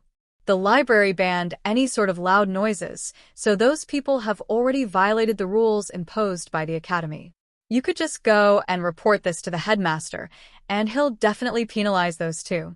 In Kargath Academy, no one has ever dared to go against the headmaster's command, the girl said. Hearing these words, Jian Chen started to look at the girl in a better light. With a light laugh, he said, they've already issued the challenge, so I have to accept. After saying that, he said no more and left the library. As the girl watched Jian Chen's figure disappear, her eyes quickly flashed. After some hesitation, she immediately ran to the table she had been sitting to return the thick book she had been reading back to the shelves and ran out of the library towards the martial arts arena. After the girl left, the entire library was silent for a moment. Suddenly, a loud voice rang out, "There's another interesting scene to watch." A freshman at the 8th St. Force layer is battling against a person at the 9th St. Force layer. Anyone who doesn't watch it would be a fool. A male in his teens wearing the school uniform said as he directly ran out of the library after both these people had left. The few other students that had been reading in the library also returned the books in their hands to the shelves and left the library one after another, running towards the martial arts arena. The school's martial arts arena was constructed in a corner of the sports field. Within it, there were 5 circular platforms, each one being approximately 20 meters in diameter. However, the insides of the martial arts arena was not that large and could only comfortably fit 100 spectators. Otherwise, the freshman martial arts competition a few days ago wouldn't have been held at the temporarily modified stages on the sports field. When Jian Chen arrived at the martial arts arena, he only saw Ka Di Liang standing on one of the platforms with his arms crossed, with an arrogant expression on his face. Standing below the platform were Ka Di Chiuli and a few other students wearing the academy uniforms who were all absorbed in deep discussions. Seeing Jian Chen arriving from the distance, Ka Di Liang, who was standing on the platform, sneered at him and shouted, "And here I had thought that you were a coward and had not dared to come." Humph. Jian Chen snorted in disdain and directly jumped onto the platform. He stood on the platform with his arms crossed and coldly replied, "Come at me. I'll allow you to attack me 10 times. During these 10 attacks, I will not retaliate." Hearing Jian Chen's arrogant words, the spectators below the platform began to cry out in shock and began to talk amongst themselves in low voices. There were many elder students amid the spectators, and amongst them, quite a few did not have positive opinions about Jian Chen. They believed that during the freshman martial arts competition, the only reason why Jian Chen had defeated Ka Di Liang was because Ka Di Liang had been too careless. Ka Di Liang's eye glinted with anger. Anyone could tell that Jian Chen's words meant that he did not see Ka Di Liang as his equal.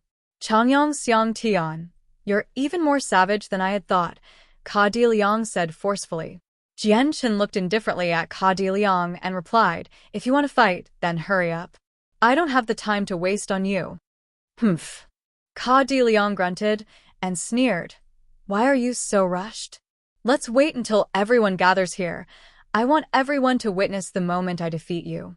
Because he had lost last time during the freshman martial arts competition, Ka Di Liang had been brooding over it for a while, especially since Jian Chen had even kicked him in the butt. To him, this was an unforgettable humiliation. In Ka Di Liang's opinion, he always felt that the only reason he had lost to Jian Chen was because he had been too careless. Thus, he wanted to take this chance to regain the face that he had previously lost and aimed to ruthlessly humiliate Jian Chen in return. Gradually, the people surrounding the martial arts arena increased, and the population did not cease to increase either. From the distance, there were still many students heading towards the arena. This match had obviously been announced to the public by Ka Di Liang.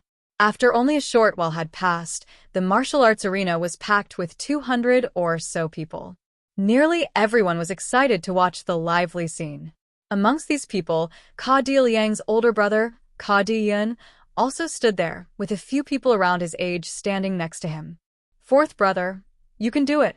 Big brother is watching you." Suddenly, a familiar deep sound mixed amongst the other noises was clearly transmitted to the platform. Hearing this, Jian Chen turned around and saw his older brother Changyang, who's standing beneath the platform cheering for him. Jian Chen smiled and wordlessly nodded his head at Changyang, who, at that moment, someone banged on the table and shouted, "Let's make bets. Bets. Whoever wants to wager on the fight, come here." "I bet on Ka Di Liang, 10 gold coins. I bet on Changyang Xiang Tian, 20 gold coins, 50 gold coins on Ka Di Liang." People gradually started to gamble on the outcome of the match between Jian Chen and Ka Di Liang. Even those who usually attended class had came along with many nobles. Money was of no issue to them, so there were many people betting from 10 gold coins to 10 purple coins. Around 80% of the gamblers were betting on Ka Di Liang, and only 20% were betting on Jian Chen. 10 purple coins on Changyang Xiang Tian. Changyang, who slammed down the appropriate amount of coins onto the table. "I'll bet on Changyang Xiang Tian as well, 10 purple coins." Behind Changyang Xiang Tian, a soft and gentle voice spoke. It was the girl from the library, who sat next to Jian Chen. She was obviously from a big clan. With every word she spoke, her tone was filled with a grandeur sound that sounded natural to her. After the girl had bet 10 purple coins on Changyang Xiang Tian, everyone else started to show expressions of surprise. Changyang, who was the older brother of Changyang Xiang Tian, so his bet was easy to understand. However, this girl did not hesitate at all when she wagered her money. Despite their shock, however, no student voiced out their questions. On the platform, Jian Chen looked at Ka Di Liang with a strange expression and said, "We can start now, right?" Ka Di Liang held an expression filled with self-confidence, and he sneered, "Changyang Xiang Tian, you personally declared that you would allow me to attack 10 times. You'd better not go back on your words. A nobleman's word is his bond. Just give me all you've got." Jianchen replied. TL. He uses a proverb to say this. How arrogant.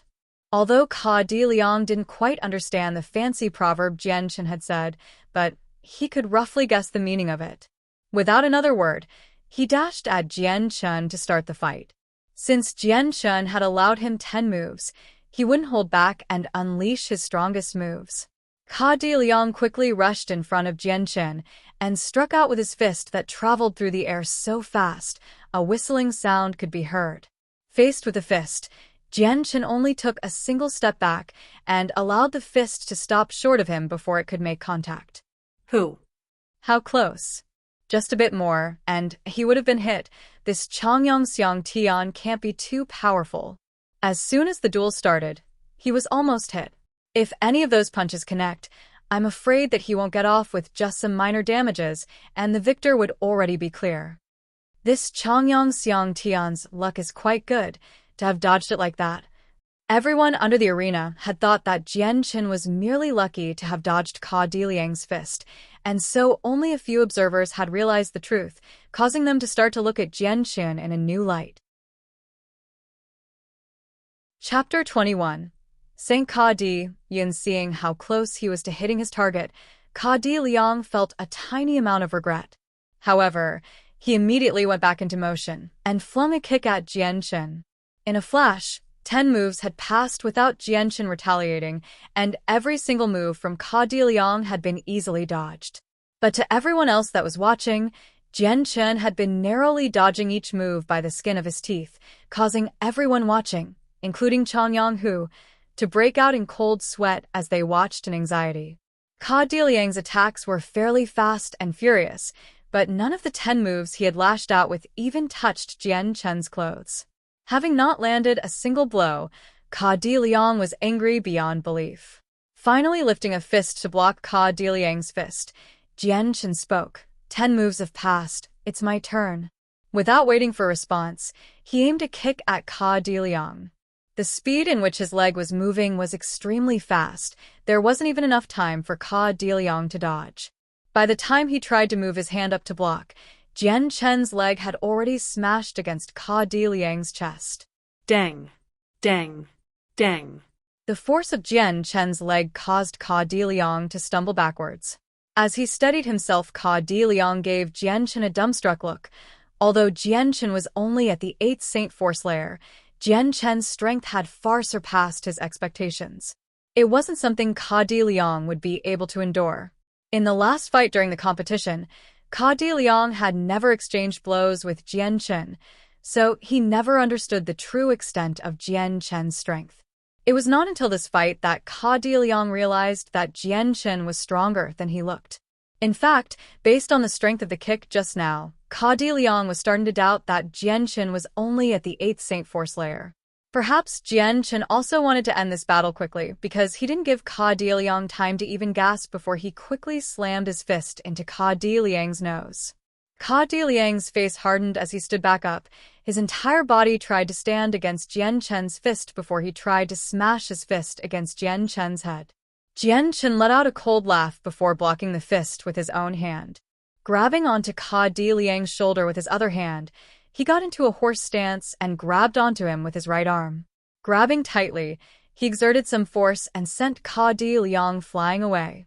In his previous life, Jianchen had learned wrestling techniques from the Mongols, so he was fairly proficient at it.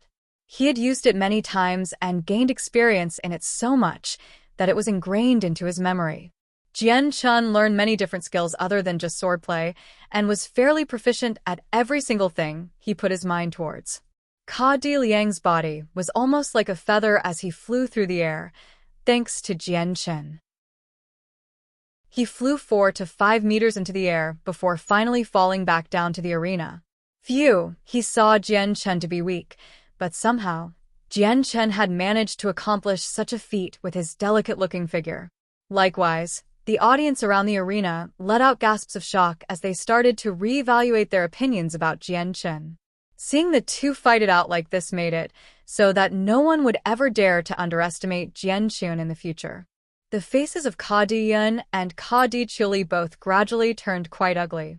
The situation was far beyond what they had expected it to be. Hung. Changyang Xian Tian, you actually are slightly skilled, Ka Diyan said in a low voice, while angrily gritting his teeth. Ka Di Liang stood back up, pathetically, on the ring, with a cloudy-looking face. He looked at Jian Chen's eyes with a gaze filled with poison. Ah! Ka Di Liang roared, focusing all his power of the 9th level of Saint Force in the center of his 2 palms. He quickly rushed towards Jian Chen with both his arms pressing towards Jian Chen's chest, and attacked. Jian Chen sneered, and as he condensed all his Saint Force onto his palms as well, he suddenly threw his own hands towards Ka Di Liang's, resulting in a collision between both pairs of hands. Pung. As the sound came echoing out, Jian Chen and Ka Di Liang were stuck in a deadlock. Their fists had slammed so hard against each other, a mini shockwave pushed both of them backwards. Jian Chen didn't stop there. His legs began to blur as he skillfully maneuvered to counter the shock. Looking at the rapidly retreating Ka Di Liang, Jian Chen immediately dashed forward and leapt up from the ground, both of his legs kicking out at Ka Di Liang. Before Ka Di Liang could regain his footing, he was unable to block the attack. As he was kicked in the stomach by Jian Chen, Ka Di Liang was sent flying once more. PFF. Hitting the ground, Ka Di Liang's face went white from the pain as he began to spit out some blood. He had started to take in heavy amounts of damage. Younger brother, older brother, Ka Di Yun and Ka Di Chili ran up to Ka Di Liang's side on the ground. Picking him up, they grimaced and looked at him with concern as they saw the small trickle of blood from the corner of Ka Di Liang's mouth. Younger brother, are you okay? Ka Di Yun asked. His face was relatively unsightly to look at, although the situation was different from last time, since Ka Di Liang had been careless during the first match with Jian Chen. However, this second time was different. This time Ka Di Liang was fighting with Jian Chen using all of his strength, which was stronger than 80% of the other 9th Saint Force Layer students. Older brother, how are you feeling? Are you seriously hurt? Ka Di Chili asked with a voice full of concern. Ka Di Liang was helped to his feet by his 2 siblings. Lightly shaking his head, he said, Eldest brother, third sister, I'll be fine. I've only suffered from minor injuries. But even as he said that, his 2 siblings could detect a small tinge of weakness in his voice. Looking at Ka Di Liang's pale face, Ka Di Yun grew angry. Raising his head to look at the elevated Jian Chen, he growled, Third sister, you take care of second brother. I'll go teach that arrogant brat a lesson. Leaving his siblings, he walked up into the arena to confront him. Eldest brother, you shouldn't. Eldest brother, you can't. Ka Di Liang and Ka Di Chili tried to block his path, but unfortunately, they didn't reach him in time. The 2 siblings let out a sigh. No matter if Ka Di Yun won or lost now, the Ka Di clan would lose some prestige within the academy. This was originally a fair battle, so if they had lost, then they wouldn't have felt any negative side effects other than losing some face. But now that Ka Di Yun was going to fight, the whole situation was different. If news about a freshman immediately being bullied by some senior straight after entering the academy was spread throughout the entire academy, then the 3 siblings would be mocked and ridiculed by the whole academy.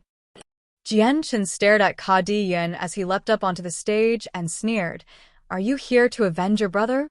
Angrily glaring at Jian Chen, he said, Changyang Xiang Tian, you really are strong. However, you've injured my brother. Therefore, I won't let you leave this place unharmed. The people around the stage all creased their foreheads as they listened to him. Their opinions about Ka Di Yun had now changed. Ka Di Yun, what is the meaning of this? Do you plan to bully the Changyang clan until no one remains? A deep voice called out as another person walked onto the arena. Turning around, Jian Chen felt relieved to see it was his older brother, Changyang Hu. Changyang Hu stared at Ka Di Yun intensely. Ka Di Yun, if you want to fight, then you'll have to fight me first. Jian Chen felt a wave of warmth encompass his body as he listened to his brother back him up. Big brother, you should head back down. I can handle this myself. Changyang Hu shook his head in response to him. No can do, fourth brother. It should be you that should head down.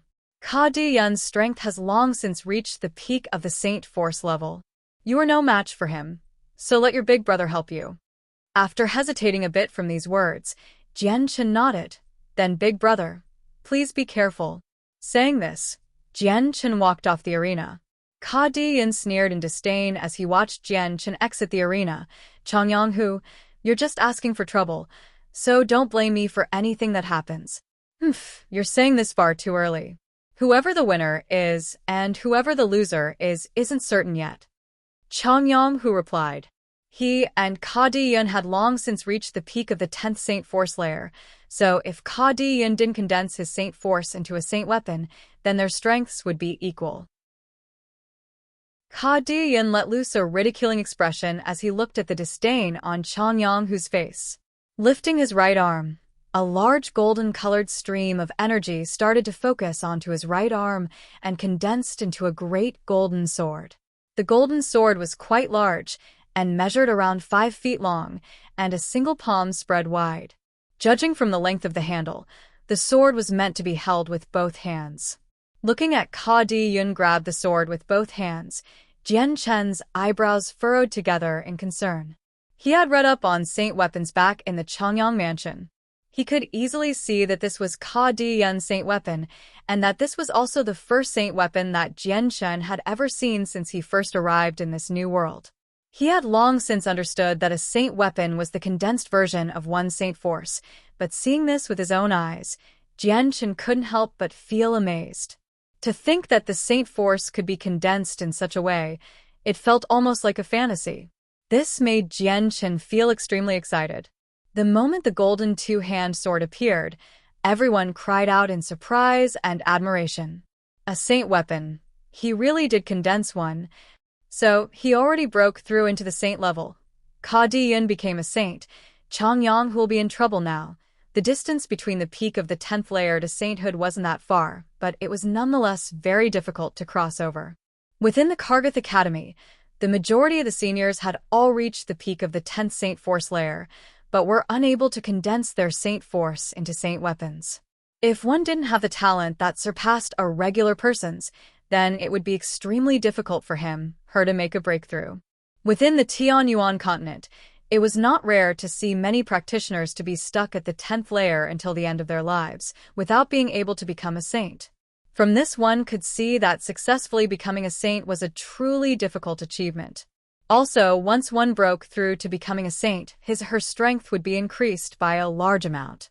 A saint weapon wasn't one's only weapon. One could use her emotions to directly fuel her abilities in order to use attacks that far surpassed one's original strength. Looking at Ka Diyan's golden sword, Changyang Hu's face became extremely unsightly. Now that Ka Diyan possessed a saint weapon, his strength could overturn the heavens. A person at the peak of the 10th Saint Force layer definitely wouldn't be a match for him. Big Brother really did condense his saint weapons. Below the arena, Ka Dichuli was pleasantly surprised as she watched Ka Diyun wave his saint weapon around. Ka Diliang had an envious look on his face as he stared at the saint weapon, but he too was pleasantly surprised. Both siblings had not realized that their eldest sibling had reached the saint level until this moment. Holding the saint weapon, Ka Diyun's confidence in himself was boosted to unprecedented levels. As Changyang Hu's face grew darker and darker, Ka Diyun's face became even haughtier. The pleasure Ka Diyun felt in his heart was indescribable. Ha ha ha ha, Changyang Hu, are you afraid now? If you kneel down and kowtow to the ground 3 times and call me your elder, then I'll spare you. If you don't, then, you'll know what the end result will be. Ka Diyun laughed crazily, his tone savage. Changyang Hu's face ashened as he listened to Ka Diyun's demands. Snarling, he answered, "Dream on, Ka Diyun. Even if you're a saint now, I, Changyang Hu, will never be afraid of you." Ka Diyun looked at Changyang Hu arrogantly and casually said, "Changyang Hu, what will you use to fight me with then?" Changyang Hu angrily glared at Ka Diyun, fury blazing in his eyes. "Changyang Hu, your sword." At that moment, a sword came flying out from the audience below the arena. Changyang Hu grabbed the iron sword while settling into a stance. The sword was not light at all, and was of a fairly long size. The silver-white sword sparkled in the light in all 4 directions, and aside from a color, There were few differences between Ka Di-yun's sword and Chang Yanghu's sword. Chapter 23. Becoming popular because of skill. The moment that Ka Di-yun felt pain, he swung out with his other hand at Jian Chen's arms, while aiming his left leg at Jian Chen's groin. Even though one of his arms was useless, Ka Di-yun was still able to launch a counterattack. Even with this unsightly scene, Ka Di-yun had some experience with battles and tried to escape this situation. Seeing a flurry of arms and legs flashing before his eyes, Jian Chen knew that he wouldn't be able to directly take the attacks head-on. He helplessly let go of Ka Di-yun's arm and used the profound steps to retreat. He managed to dodge Ka Di-yun's attack and circled around to his back before using his Saint Force to amplify his attack on Ka Di-yun's back. Feeling the strong wind behind his back, Ka Di-yun didn't hesitate for a second and evaded Jian Chen by diving to the side. However, even as he dodged, Ka Di-yun was amazed. No matter where he moved, he would always feel a wind blowing on his back. He wasn't able to keep up with Jian Chen's movements. Peng! Ka Di-yun was completely unable to keep up with Jian Chen, who smashed both of his hands into Ka Di-yun's back, creating a cracking sound as he was hit by a violent attack. This caused Ka Di-yun to stagger 2 steps forward, but since he was a strong saint, he immediately steadied himself. However, his face had already paled, as he realized that Jian Chen had hit the same place twice with his fists. Jian Chen's strength could already be measured at the peak of the 9th layer, and despite Ka Di-yun being stronger than him in rank, he was the one being injured more. At that moment, he could only feel a surge of qi and blood course through his body, his organs screaming in pain. As Ka Di-yun steadied himself, Jian Chen had already arrived at his backside another time and struck at his back with his right hand once more. Although the fist traveled at a speed that made it look like it was as light as a feather, the effect was anything but light. Anyone that had faced off against Jian Chen before would agree that Jian Chen's strength was more extraordinary than it looked. Ka Di-yun turned around abruptly. His eyes were indignant with anger.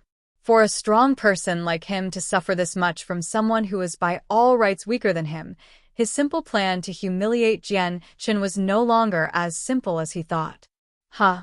Ka Di-yun snarled in anger, as his hand started to glow golden with his Saint Force. The huge concentration of Saint Force condensed into his hand as he faced Jian Chen, aiming it towards Jian Chen's chest. Seeing Jian Chen attack with a seemingly light fist, Ka Di-yun prepared to take it head-on in order to get close to Jian Chen for his own attack. The situation turned into a critical point of the match, as both the fighters' attacks struck each other. Jian Chen's seemingly light and weak fist silently struck against Ka Di-yun's chest. Immediately, Ka Di-yun's own fist let out a muffled sound as it struck against Jian Chen's body, blowing apart a hole in the academy uniform and revealing a tender white skin that would be the target of envy by many of the girls. But in the blink of an eye, the skin underneath became a pile of bruises after receiving Ka Di-yun's blow. Dang! Dang! Dang! After receiving a blow from Ka Di-yun, Jian Chen's face contorted in pain, and the color started to drain away from his face. And with the blow being enforced by such a huge amount of strength, his legs weren't enough to prevent him from sliding back until he was a few inches away from the edge of the arena. At this moment, other than his paling face, Jian Chen did not seem to have any other problems, despite Ka Di-yun using his Saint Force to accentuate his attack. Although Jian Chen was only at the 8th layer because he had been using Azulet Sword Law to constantly cultivate his body since he was young, he had strengthened every single organ and part his body to the utmost degree.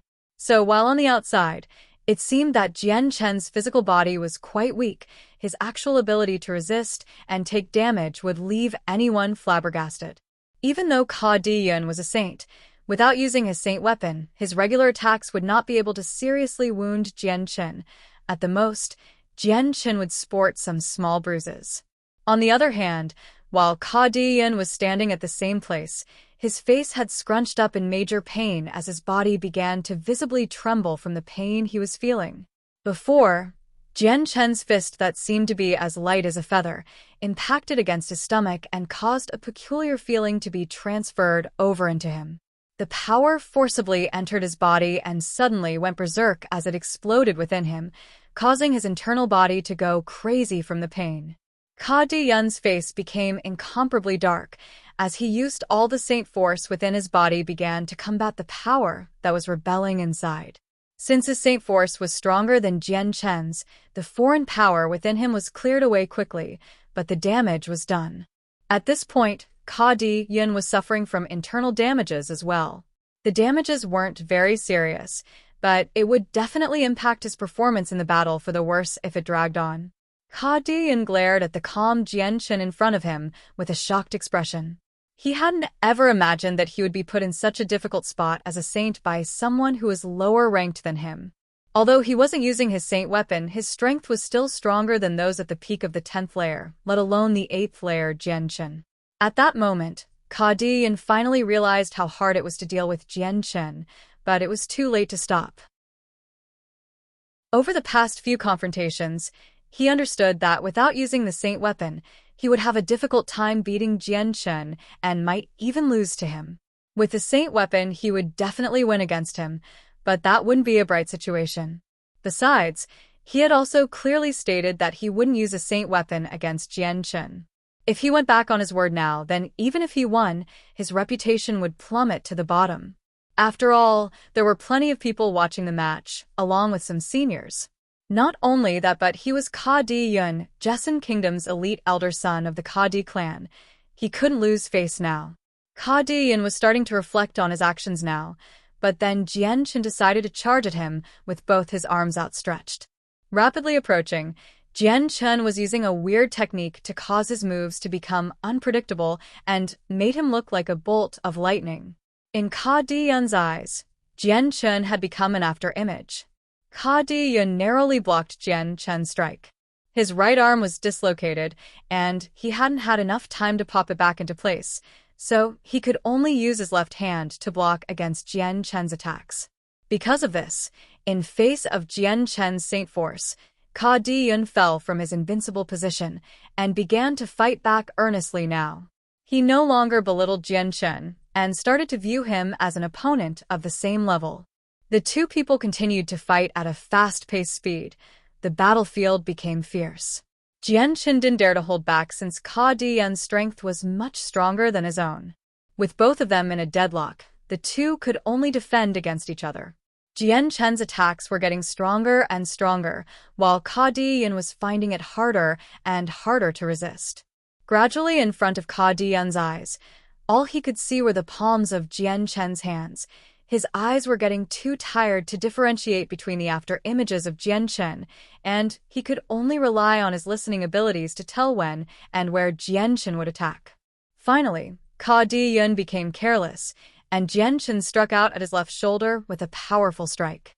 Ka Di-yun couldn't help but lag behind, as Jian Chen began to bombard him with a plethora of attacks.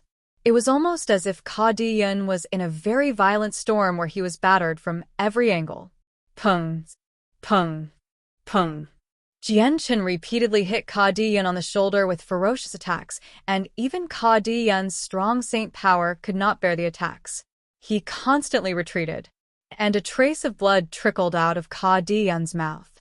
Seeing that Ka Di-yun was already driven to the edge of the arena, Jian Chen's eyes fiercely flashed.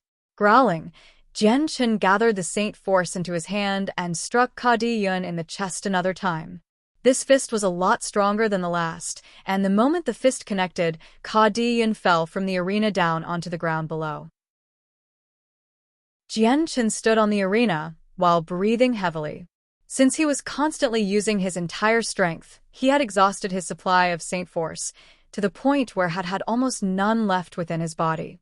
If Ka Di-yun did not accept defeat here and now, then Jian Chen would not be able to maintain his odds of winning for long.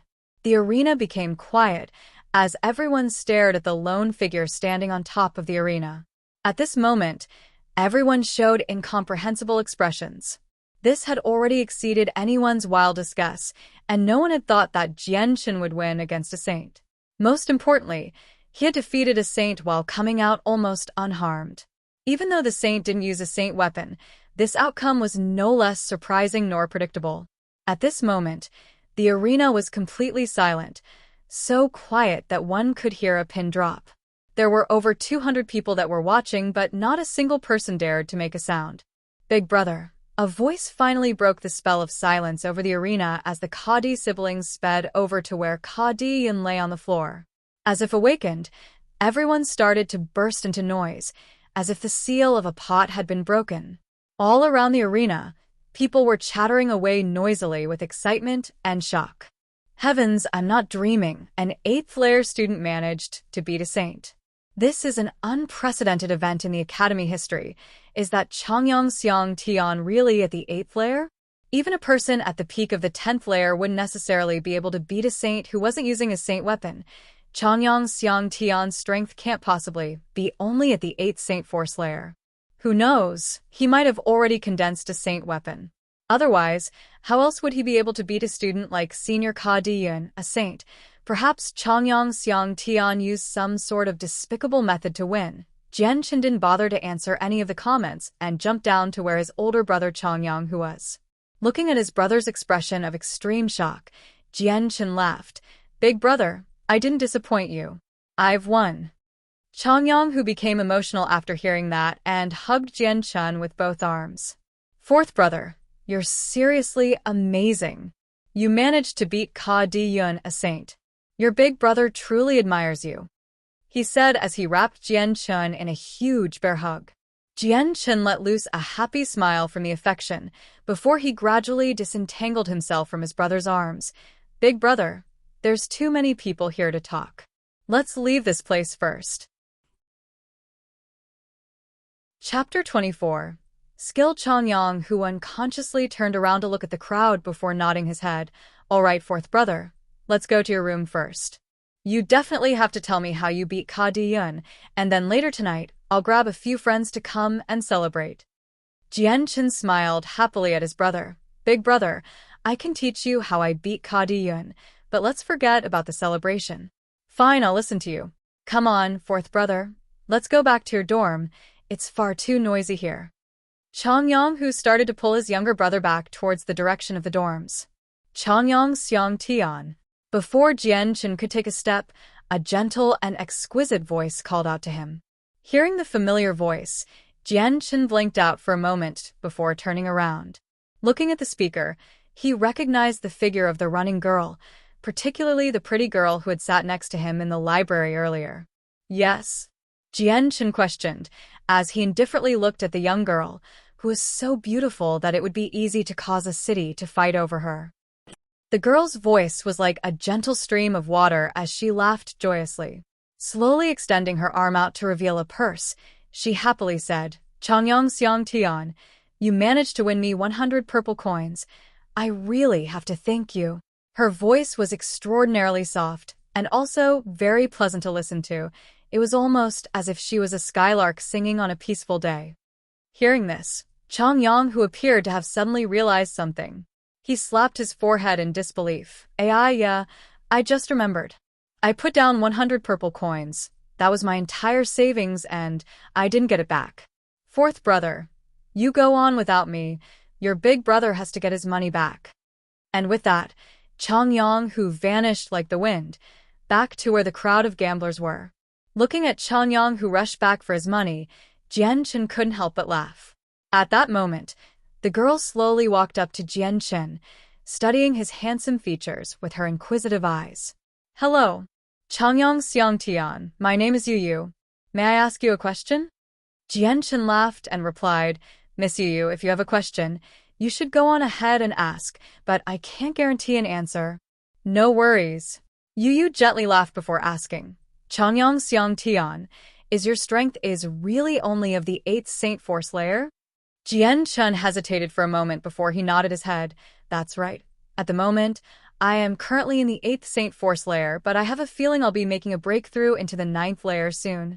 Yu was surprised after hearing his answer. With an astounded look, she exclaimed, Changyang Xiang Tian, you mean you really haven't reached the saint levels? Her voice carried some doubt. Clearly, she didn't believe him entirely.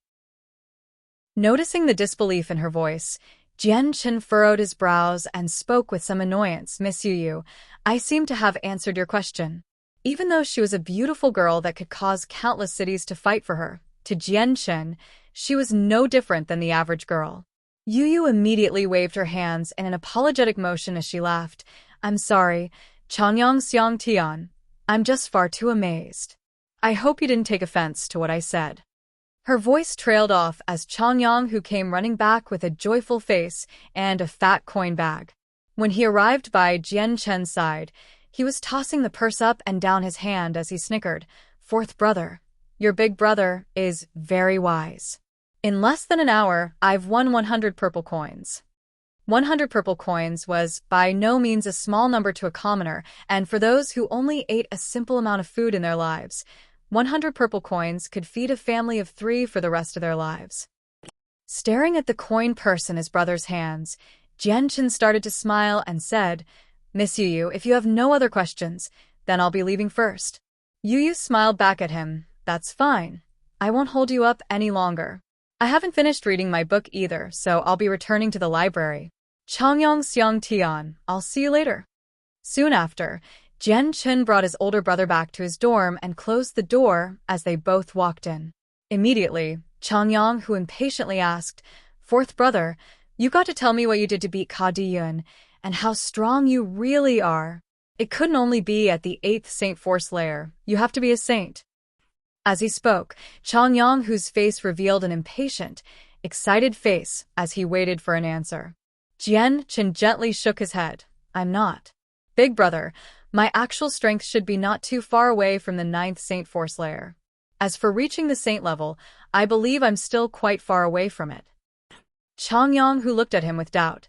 Fourth brother, if you say you haven't reached the level of a saint, then how did you beat Ka Diyun? Laughing, Jian Chen replied, Haha, how did I beat Ka Diyun? Big brother, did you not see the match clearly? Changyang, whose head drooped down in embarrassment as he blushed, that is our fourth brother. Actually, I wasn't able to see the match all that clearly. Could you please tell your older brother? Although Changyang, who had seen the match from start to finish, there were some things that could not be comprehended by eyesight alone. For example, Changyang, who had not been able to comprehend what happened when Jian Chen struck at Ka Diyun with a punch that seemed to be as light as a feather, but still managed to significantly damage. Jian Chen sat on his bed, calmly looked at Changyang, and said, Big brother, the only reason a student of the 8th layer like me was able to beat a saint like Ka Diyun was because I relied on a technique to win. A technique? Changyang, who was still skeptical. He was no stranger when it came to techniques and skill, because in the academy, many of the teachers would often talk about their knowledge of their personal techniques. In a fight against equally matched experts, one would need to use extremely strong techniques in order to win, but such techniques weren't so easy to train in. Even if they did learn the techniques, only those with battle experience would be able to learn and perfect a technique to the point of being able to incorporate it into their fighting styles. What Changyang, who really confused, was that not only was Jian Chen younger than him, but he has also only been at the academy for a few days now. Changyang, who couldn't help but be shocked when he saw that Jian Chen had mastered such a technique. Fourth brother, where did you learn a technique like that? Changyang, who asked curiously.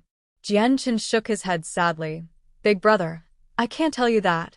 Upon hearing that, Changyang, who had a look of sorrow on his face. The next thing Jian Chen had said, though, brought his spirits back up. Big brother, if you are willing to learn a martial technique, I can teach you. For real? That's great. Fourth brother, when can you get started on teaching me? How about now?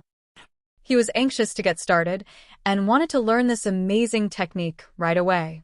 Once he learned the technique, then it was even possible for him to challenge saints who had condensed their saint weapons with his current power. Jian Chen laughed. Big brother, it would be better to start tomorrow. I'll be waiting for you in the Eastern Grotto, outside the academy tomorrow morning. All right, fourth brother, it's a deal. I'll be at the grotto tomorrow morning, Changyang, who promised. Although many of the academy teachers could help instruct one on learning a martial technique, he knew in his heart that fighting techniques were best taught by the previous generation in a clan. Techniques taught by the professors here would not be strong enough to overwhelm any of his opponents. Afterwards, the two brothers chatted for a while, until Changyang, who finally left. Because Jian Chun had used up most of his Saint Force to fight against Ka Di Yun, he was exhausted and slightly injured. Because of that, he decided to use the Class 3 Monster Core in order to recover his health. Little did he know that the whole academy was already in an uproar about how Jian Chun had beaten Ka Di Yun. There wasn't anyone in the academy who hadn't heard about it, and it shocked both students and teachers alike. Everyone thought this to be inconceivable, and an event of this scale was practically unprecedented in the entire history of the Kargath Academy. No one had ever heard of a saint who had been strong enough to easily beat a person at the peak of the 10th layer be beaten by someone only at the 8th layer. Even if a saint did not use a saint weapon, she could still easily defeat someone of the 9th layer, let alone a freshman who was only at the 8th layer.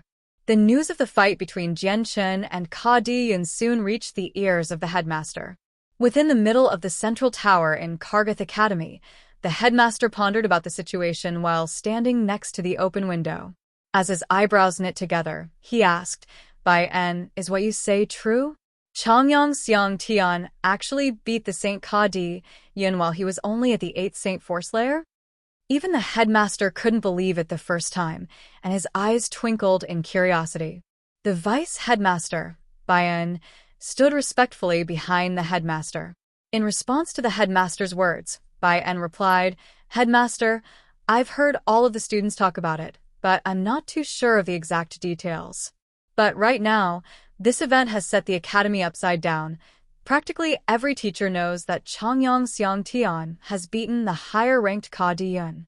Rumors have it, though, that Ka Di Yun didn't use his saint weapon and fought bare-handed against Jian Chun." The headmaster stroked his long white beard, in deep thought. Since the rumors spread this wide, it would appear that it is true. Haha, it seems that Chang Bai has brought quite the complicated youngster. For a saint to be beaten by an 8th later student, how inconceivable. Even if the saint had recently broken through and didn't use his weapon, his strength should still be higher than one at the 10th layer. In all my years at Kargath Academy, I have never seen such a match where someone with a lower level one. Headmaster, what should we do about this situation? Sooner or later, the seniors of the school will search for the 8th layer student who beat a saint and become an inconvenience for Changyang Xiang Tian, said Bai En with a respectful tone. The amount of respect Bai En had for headmaster couldn't be measured, as it could even be considered as worship. The headmaster turned towards Bai En and casually waved his hand. "Forget it. Let them handle it by themselves. As long as they don't make a big deal out of it, we won't interfere. Besides, this should be a test for them. If they can't take everything thrown at them, then they won't mature into fine warriors." Chapter 25. Instructing Big Brother in a blink of an eye. 3 days had passed since the fight between Ka Di Yun and Jian Chun had taken place. Pretty much everyone in Kargath Academy knew about Changyang Xiang Tian now. You couldn't even walk a few steps without hearing his name. In the past 3 days, Jian Chun had spent every morning teaching his big brother martial techniques in the grottos. Other than that, he spent the rest of his time cultivating. The Class 3 Monster Core had drastically improved his cultivation rate. He wanted to hurry up and reach the 10th layer so that he could rush straight into the saint level. Jian Chun had been very curious on how condensing a saint weapon worked, but according to book explanations, once the saint weapon is condensed, it replaced one's saint force. From that moment on, the saint weapon would be the origin for one's power. While it remains in the body, it releases saint force, and when one summons it, the saint weapon becomes one's strongest weapon. With it, one's attack would be multiplied. A saint weapon was one's energy. If it were to break, then that person would lose all of their cultivation progress, as well as receiving a fatal injury.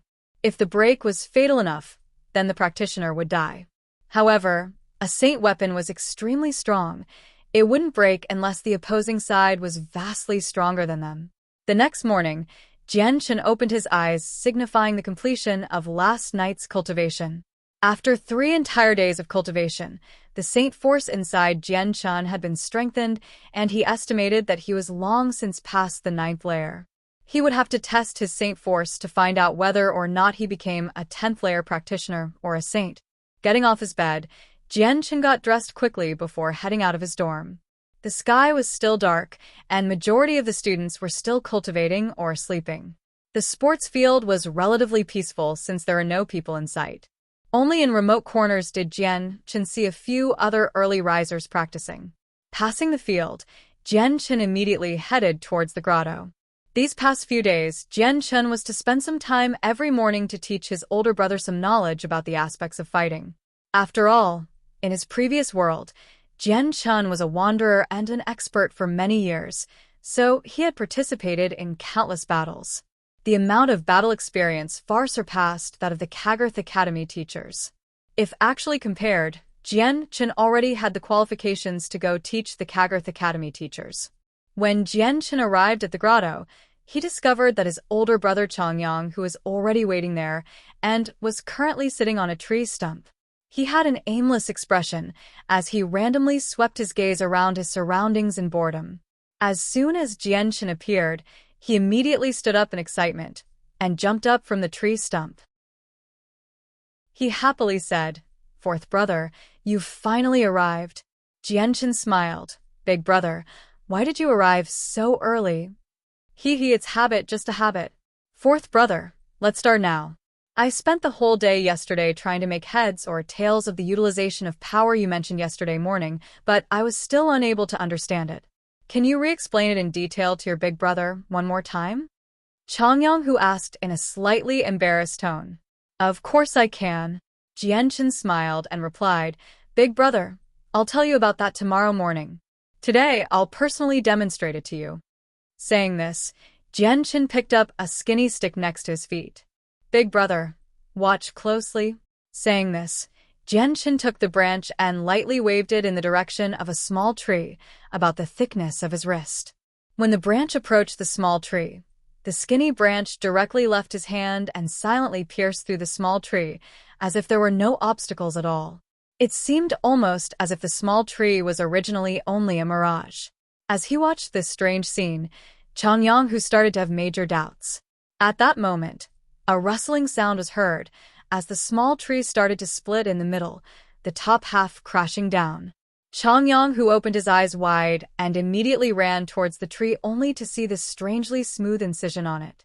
It was almost as if a sharp sword had chopped the tree down. It was truly unimaginable since this fine cut done by a light slash of a flimsy tree branch had been enough to chop through the small tree. Immediately, Changyang whose eyes switched over to the small tree branch in Jian-Chen's hand. He ran on over and took it into his hands to look over, but not matter how much he looked at it, it seemed to be an average tree branch. As he brandished it softly, the tree branch merely swayed with his hand. Seeing this, Changyang whose doubt grew even more. He really did not understand how such a plain-looking tree branch could cut down a tree trunk the size of his wrist. He exerting some strength into his fingers, and the tree branch in his hand broke in half. "Fourth brother, how in the world did you do this? How can such a weak little tree branch cut down a small tree?" Changyang who asked. The doubt on his face could be clearly seen. Jian-Chen laughed. "Big brother, this only requires saint force to accomplish it. Don't say it's because of the tree branch. Even if it's a needle or a sewing thread, they both can cut through a tree branch with ease. Of course, my current strength isn't strong enough to do that." "What? A sewing needle and string can cut through a tree? Fourth brother, do you have a fever or something? This can't be possible." Changyang who cried out in shock. He couldn't believe what Jian-Chen had said at all since he had never heard of such a thing since he was born. To him, this was an impossible feat. Jian-Chen smiled from the start to finish of Changyang whose outburst. He had not expected him to react differently. But Jian-Chen didn't bother to explain. When the day came where Changyang whose strength was strong enough, he would understand. Jian-Chen picked up another tree branch from the ground and said, "Big brother, you're still wondering how I could use a tree branch to cut through a tree, right? Take another look, I'll demonstrate one more time." Changyang who went silent as he became entirely focused on the tree branch in Jian-Chen's hand. He didn't dare to get distracted now, just in case he missed out on some details. Waving the tree branch in his hands, Jian-Chen's eyes flashed once before the tree branch suddenly distorted in his hands, causing the bent parts of the tree branch to slowly straighten. In the way it had been warped, It was almost as if it had a life of its own, since it was moving in the same manner as a snake would. It slowly started to move around in midair. Those who saw the sight would only be able to describe it as weird. Changyang, whose eyes grew wide from this strange display as he couldn't believe what he was seeing. With his eyes so wide, he looked as if he'd seen a ghost. He couldn't believe it at all. It was only a tree branch, and yet it had unexpectedly started to move around by itself. Jian Chen's eyes started to emit an amazing light as he cried, "Big brother, please watch carefully." Jian Chen grabbed onto the perfectly straight tree branch and walked forward with it towards another small tree nearby. His movements weren't fast at all. In actuality, they were very slow. Inching towards the tree, the moment his tree branch touched against the tree, it was as if the tree branch was being absorbed into the tree. Slowly, the tree branch went deeper and deeper into the tree trunk before it finally skewered itself through it. This act stunned Changyang into silence as he focused onto the impaled tree trunk. His mouth dropped open so much that an egg could fit inside. His eyes were filled with an expression of disbelief. "Fourth brother, how did you do that?" Changyang shivered in awe. Even his heart was violently pulsing as his eyes were still planted on the tree. With a faint smile, Jian Chen answered, "Big brother, it's actually not that hard to do this. As long as you harmonize your Saint Force with the tree branch, then even though it's just a normal tree branch, it will turn into a sharp weapon. If one's strength is strong enough, then the tree branch can cut as easily as an iron sword." To harmonize the Saint Force and the tree branch, Changyang's eyebrows furrowed in concentration as he muttered. Immediately, he grabbed a tree branch on the floor and, following Jian Chen's instructions, he began to infuse the tree branch slowly with his Saint Force. Pung. At the very moment when his Saint Force made contact with the tree branch violently exploded and sent pieces of it flying throughout the air. "Big brother, your Saint Force is excessively fierce, so the frail tree branch wasn't able to bear it. Also, you're not proficient enough to control your Saint Force to a fine level yet. Remember, when you harmonize the Saint Force into the tree branch, you must make sure to transform the Saint Force into a soft type of energy, not a violent one," Jian Chen instructed. Hearing that, Changyang became puzzled. "Fourth brother, how does one make their Saint Force become a soft type of energy?" Turning the Saint Force into a soft type of energy is merely just a different way of using it, that's all. Trying to explain this mystery anymore would be useless, since only you can understand yourself. Big brother, starting from today, whenever you have spare time, try to harmonize the tree branch with your Saint Force. This way, it'll also strengthen your Saint Force. In the future, if you can reach the level I showed you today, it'll bring you many good benefits when you cultivate. Jian Chen explained, almost as if he was a teacher instructing his students. However, Jian Chen knew that if Changyang wanted to accomplish what he had just demonstrated, trying to make a frail tree branch strong enough to pierce through a small tree in such a small time, it would definitely not be accomplished in such a short amount of time. This required a high mastery of one's Saint Force, and without a sufficient amount of practice, Changyang would definitely not be able to harmonize the two together. Having a wooden tree branch harden into a sharp weapon like an iron sword was not simple at all. Infusing an iron sword with Saint Force would be easier, for example, but while an iron sword could support a larger amount of Saint Force, a tree branch could not, and required a gentle control. Changyang nodded, and after some contemplation, once again picked up the branch to try again. However, without exception, every single one of his attempts resulted in failure. Not a single time did he succeed. He was completely unable to merge the spirit force into the tree branch. Every time his inner spirit force approached the tree branch would explode, unable to bear his overly fierce and intense spirit force. Jian Chen stood on a side and watched Changyang practice, and at the same time, he continued to instruct his brother. They continued all the way until the sun had risen above them. Only then did Jian Chen leave the grotto, leaving Changyang alone as he continued to try without stopping. Next to him, the ground already had a huge pile of broken tree branches. Chapter 27. Incoming Trouble 1. Immediately, the spared student ran over to the fallen two students. Concerned, he asked the pale youth that Jianchen had kicked twice, "Luo Yun, are you all right?" The student named Luo Yun nodded his head and spoke with a weak voice, "I'll be fine after a few days of cultivation." Turning around, he asked the other injured student and whispered, "Carl, you can find information around the academy faster than us. Find out what that brat's name is, then have Master Ching sort him out." Hearing his friend, Carl thought for a second before responding, "There's no need to. I think I already know who he is." The other two students' face lit up as Luo Yun said, "That's great then, Carl. Who is he?" In this year's annual freshman competition, there was an unusually strong competitor, the very same one that beat the Saint Ka Di Yun while being an 8th Saint Force Layer practitioner. "I think he's that person." Carl's face grew dark as he said it.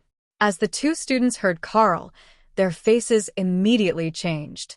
Looking at each other, Luo Yun said, "Could he really be that Changyang Xiang Tian?" Carl nodded his head. "It's very possible. Within the newest group of freshmen, only Changyang Xiang Tian could beat me. If he really is Changyang Xiang Tian, then we can't even be considered his opponents on any reasonable level if he can really beat that Saint Ka Di Yun. Even if he didn't use his saint weapon, that's still enough proof of Changyang Xiang Tian's strength. Even if he really is Changyang Xiang Tian, he still dared to cross my path. I definitely won't let him have a peaceful time at this academy," spoke the first person who had been attacked by Jianchen.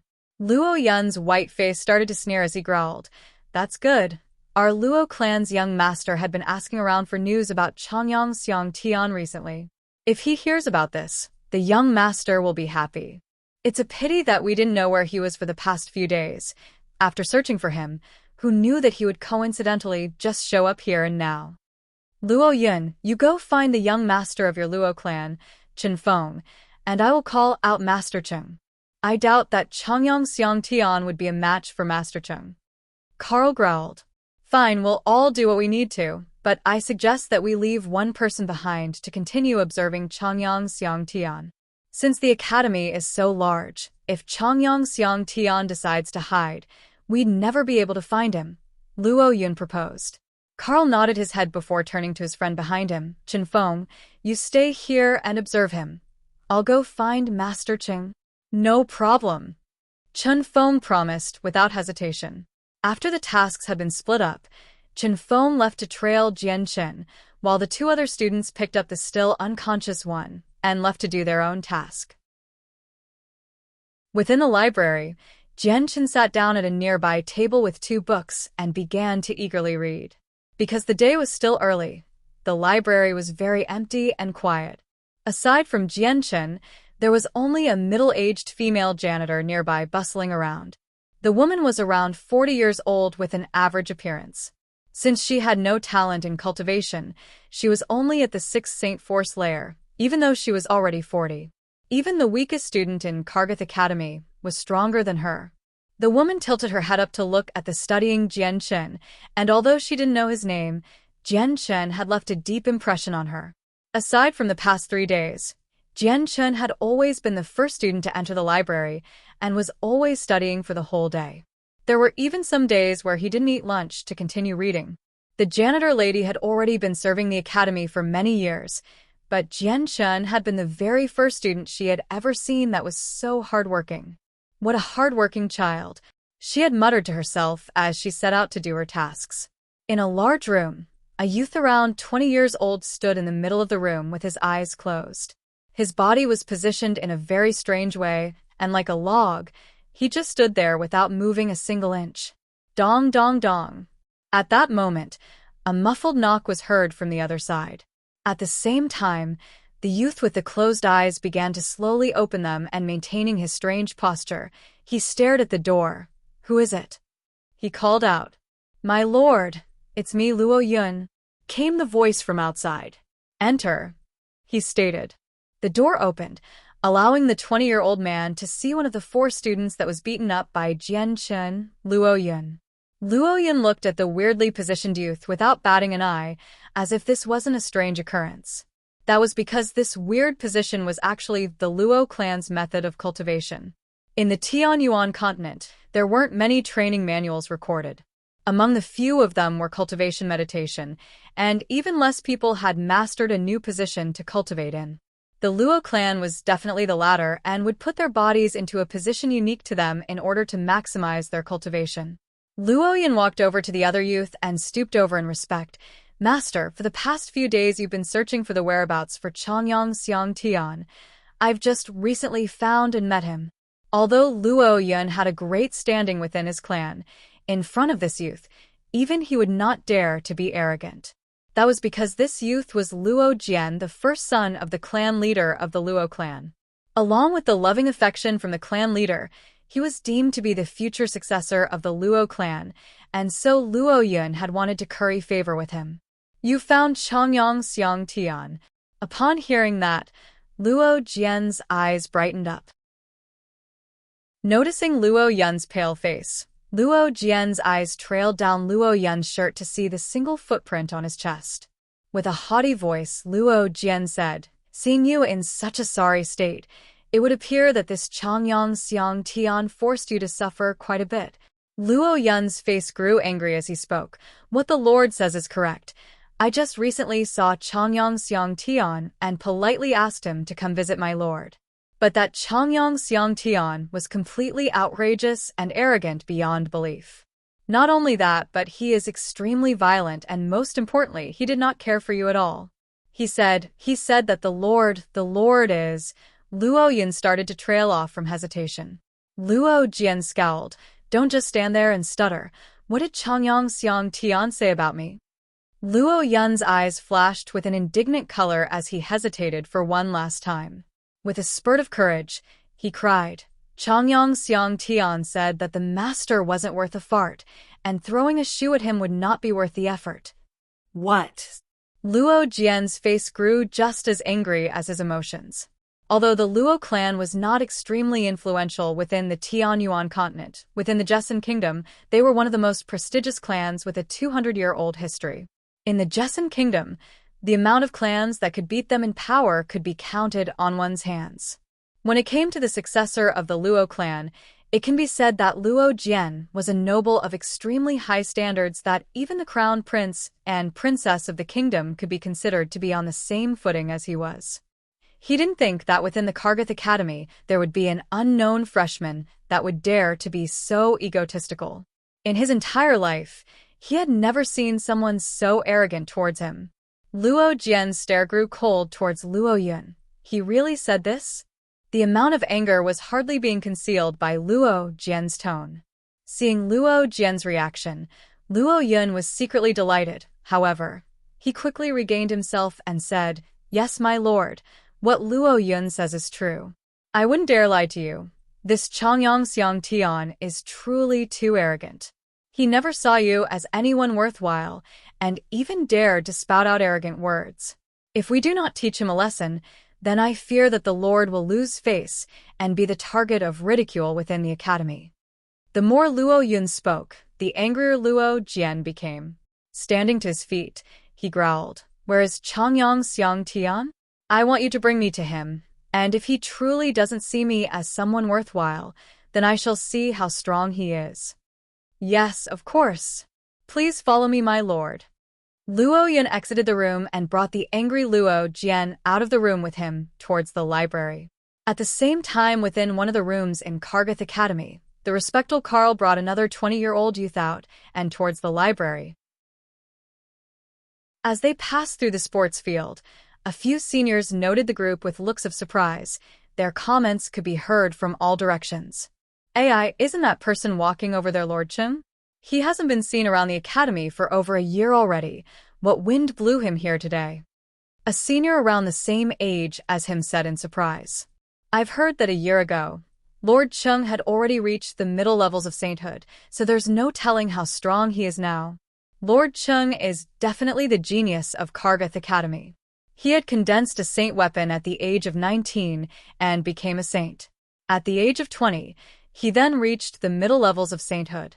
1 year has passed already, so the Lord Chung must had reached the upper levels of sainthood with his talent in cultivation." Definitely, Lord Chung is the #1 genius at cultivation at Kargath Academy.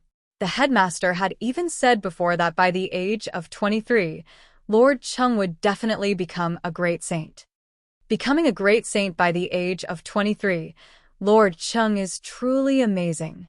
Many of the seniors in Kargath Academy are still at the rank of the 10th layer of Saint Force. As Carl walked down the path slowly, the seniors that saw the pair walk by continued to gossip. Lord Chung was a very well-known figure within Kargath Academy, not for his character, but for his cultivation rate that would astound anyone. Within the Tianyuan continent, he could be considered to be a prodigy blessed by the heavens, and in Kargath Academy, he could be considered as standing at the peak of the strongest experts. At this moment, Jian Chun was still pouring his interest into the book in his hands, completely unaware of the incoming trouble. Chapter 28. Incoming Trouble 2. In a flash, Luo Yun and Luo Jian arrived at the library gates. A few feet away from the big gates, the one who had been trailing Jian Chen Feng, was leaning against a tree trunk. His eyes were constantly watching Jian Chen, who was still reading with relish and had completely forgotten about his surroundings. When Chen Feng saw Luo Yun with Luo Jian by his side, he immediately ran over to them. He bowed at Luo Jian and with a charming face said, "I didn't think that I would meet the Lord Luo Jian here. I am truly honored to see you." Chen Feng was extremely respectful. Although he too belonged to a clan within the Jessen Kingdom, it was a very minor one. It was only when he was joined together with the children of bigger clans that he dared to collect money from those weaker than him. With this, he had a strong relationship with the Luo clan that would definitely bring him many benefits. If he was lucky, then his own clan would be pulled up into the higher ranks with the help of Luo Jian. After all, Luo Jian was to be the clan's successor. Luo Jian felt proud as he looked at the respectful Chen Feng and gave a small wave of his hand. "Don't say any more crap. Is Changyang Xiang Tian in the library?" Even though Luo Jian had absolutely no trace of politeness, Chen Feng's look of respect didn't waver in the least. With a smile, he replied, "He is. Changyang Xiang Tian is still in the library." A sneer gradually formed on Luo Jian's face as he got the answer he wanted. "That's good. Go inside and call him out for me." The library had a rule that all fighting inside was prohibited, and even Luo Jian had to respect that rule, despite his family having a great amount of influence. "Yes, of course, Master Luo. I'll have Changyang Xiang Tian out immediately," Chen Feng said compliantly as he entered the library. Inside the library, Jian Chen's focus was still on his book. Whenever he was in the library, his guard was at its lowest. This was because within the library, he didn't have to worry about others causing trouble or asking questions, so remaining on guard wasn't needed.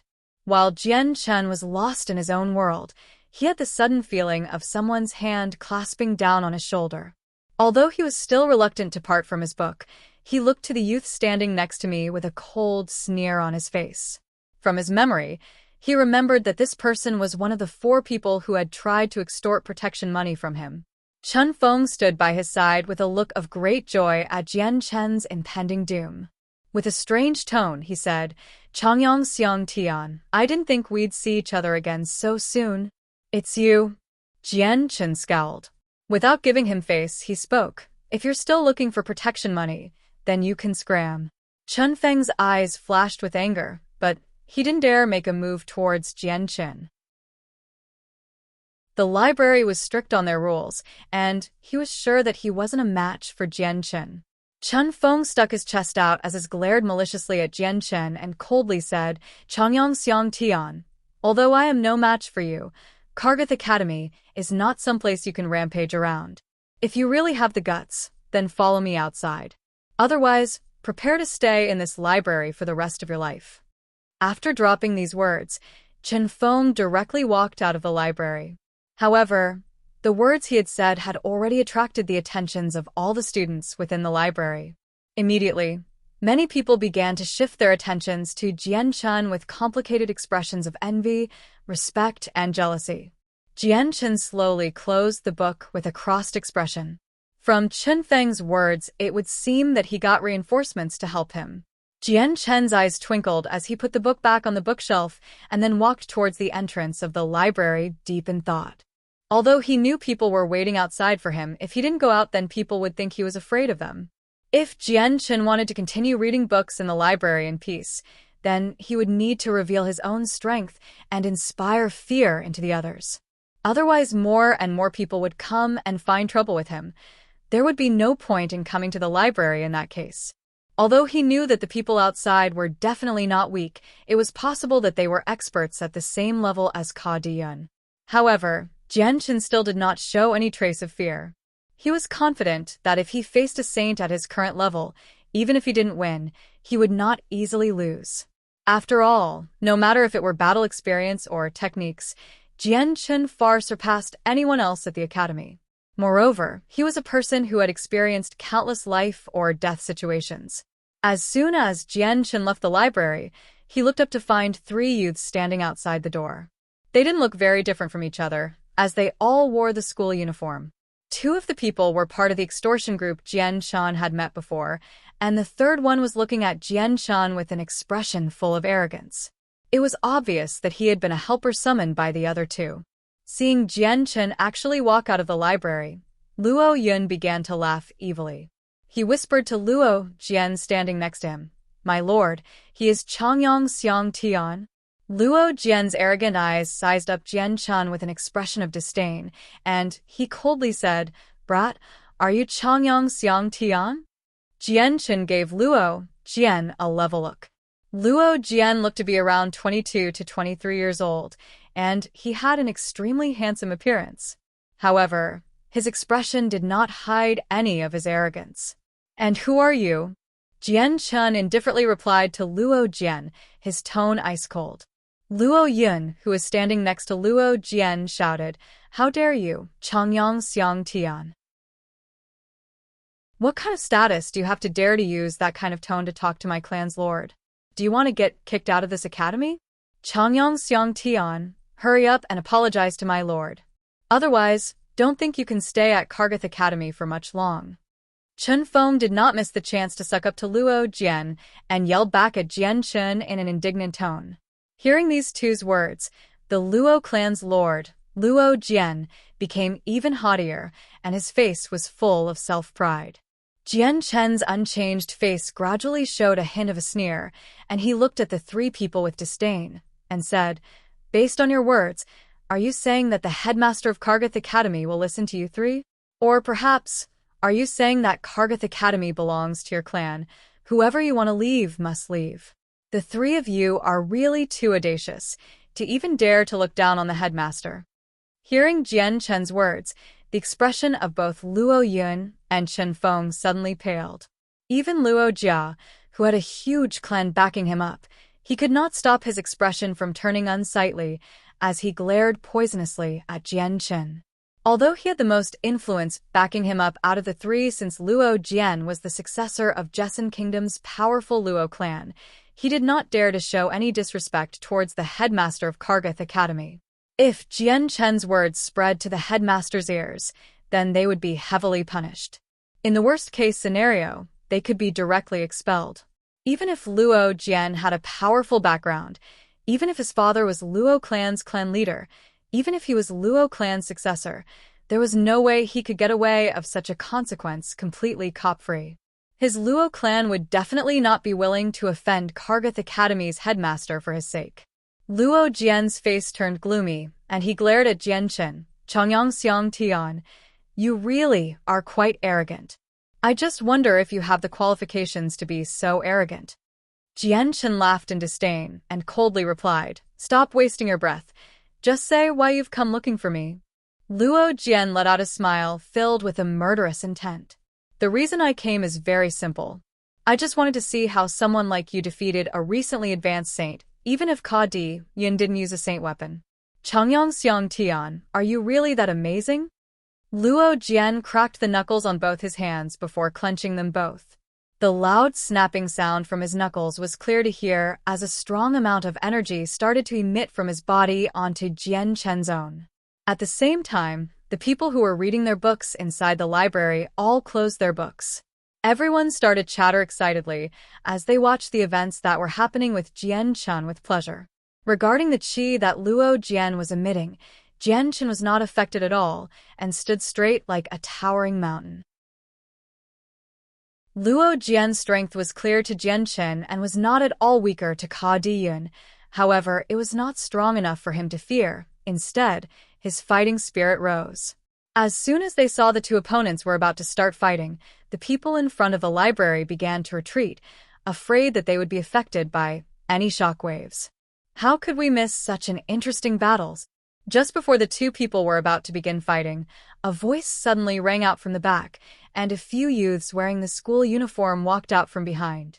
There were a total of 5 people that had just arrived. Among them, one of the people was another person from the extortion group that Jian Chun had encountered earlier. Jian Chun did not recognize the other 4, but anyone could tell with a single glance that they were from major clans. Their brows seemed to hold an aloof and remote expressions. However, what drew Jian Chun's attention was the youth standing in the center of the group of 5. It was obvious from his eyes that he was the core figure the other 4 revolved around. He didn't seem that old. Based on his appearance, he was probably around 20 years old. Yeah. Everyone look, isn't the person in the middle Master Chung, who's been missing the past year? I didn't imagine that he would also come. That's right, it really is Master Chung, our Kargath Academy's genius. It's said that a year ago, his power had already reached the middle saint levels. With his talent in cultivation, I had thought during the past year, Master Chung had already broken through to the great saint level and graduated. I didn't think that he was actually still on the academy grounds. I wonder what Master Cheng's current power is, and whether or not he has reached great saint level yet. The 3 people next to Master Cheng seemed to be powerful saints who have already condensed their saint weapons. To think that the elites that are normally rare to see would all appear here. Seeing the students standing there, all of the students started to shout in alarm, rapidly increasing the noise in the environment. Cheng Mingxiang, you've come at just the right time. If you were the slightest bit late, you would have missed this interesting show. Seeing the youth amongst the crowd, Luo Jian immediately stopped his imposing manner and laughed as he greeted the youth. He then nodded at the other 3 students following behind. Chapter 29. Another encounter with Tai Ta. Cheng Mingxiang started to smile. How could I miss a match like this? He stared down at Jian Chun with disdain before saying, Do you think that's Changyang Xiang Tian? Correct, Lord Cheng. He's definitely that Changyang Xiang Tian who hurt our companions. Luo Jian said as he stood behind Carl. Cheng Mingxiang nodded his head and said slowly, Changyang Xiang Tian, you're definitely not bad, to even hurt my comrades. His voice was getting darker with each word. Jian Chen's mind already understood that these were a group of unreasonable children with rich parents, so arguing with them was of no use. They would only listen to force. Thus, Jian Chen didn't bother to say any trash talk. Instead, he said coldly, So what if we fight? If you're not happy with this, make the first move instead of spouting so much bullshit. Hearing Jian Chen's words, Cheng Mingxiang's face gradually turned ashen. Good. Then it's time to see how strong you really are. With that, his body started to glow so brightly that the light extended 10 meters away to where Jian Chen was. Dashing forward, he launched his fist towards Jian Chen's nose. Against a person who wasn't even a saint, he wouldn't even bother using his saint weapon. Even Jian Chen knew that Cheng Mingxiang's strength far surpassed Ka Diyun. The difference in saint force was far too great with his own as well. Therefore, Jian Chen absolutely could not afford to take that fist.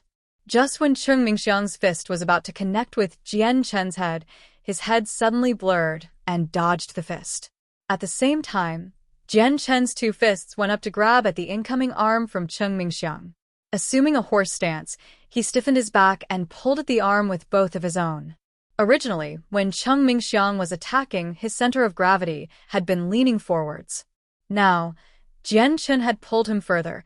He momentarily lost control over his body, and he began to fall forwards. However, Cheng Mingxiang was quick to respond. Stamping on the ground with his foot, he exerted all his force to try to prevent any further pull from Jian Chen. As he did that, however, Jianchen suddenly let go of Cheng Mingxiang's arm and immediately pummeled at his stomach with a barrage of blows that were as fast as lightning. Since Cheng Mingxiang's center of gravity was now focused towards the back, when Jianchen had punched him with all his might, his legs couldn't help but stumbled backwards, as if he was struggling to avoid falling. After falling back 10 steps, Cheng Mingxiang finally regained his bearings, but his face had long since turned into the same color as a pig's liver. With a dark and ominous expression, he glared at Jianchen maliciously. Because of his majestic body, he was considered to have one of the strongest in the academy, so how could he not feel furious at this? If the academy found out his body was actually hit and injured like this, then he would no longer have face within the academy and become a laughingstock. After thinking about the consequences of this, he glared at Jianchen with a stare that could kill, since this was an utter disgrace to him. Already, the entire audience had become absolutely quiet. Luo Jian's own face had become sluggish as he stared at Jianchen with a surprised look. This was far beyond his wildest imagination, and not just his own, but everyone else watching. Cheng Mingxiang was a talented genius when it came to cultivation, and even saints couldn't match him in a hand-to-hand fight. To have Jianchen make him suffer such a loss and put him in such an ugly state was very surprising. Glaring once more at Jianchen, Cheng Mingxiang's arm started to release a silver type of qi before forming a two-handed sword. He snarled, saying, "Changyang Xiang Tian, I will definitely cripple you today." With that declaration, he surged towards Jianchen with a silver sword in tow. "Stop!" Right as Cheng Mingxiang had started to move, another deep voice had shouted over the crowd and noise. Immediately, everyone saw a rather robust and suntanned youth slowly walk forward. When Jianchen saw the sturdy youth come forward, his eyes widened in shock. It was because this person was also a participant in the freshman competition, and the person with the heavenly blessed strength, Tai Ta. The moment when Luo Jian and Cheng Mingxiang's men looked at Tai Ta, their faces started to change, an abject fear taking hold of them.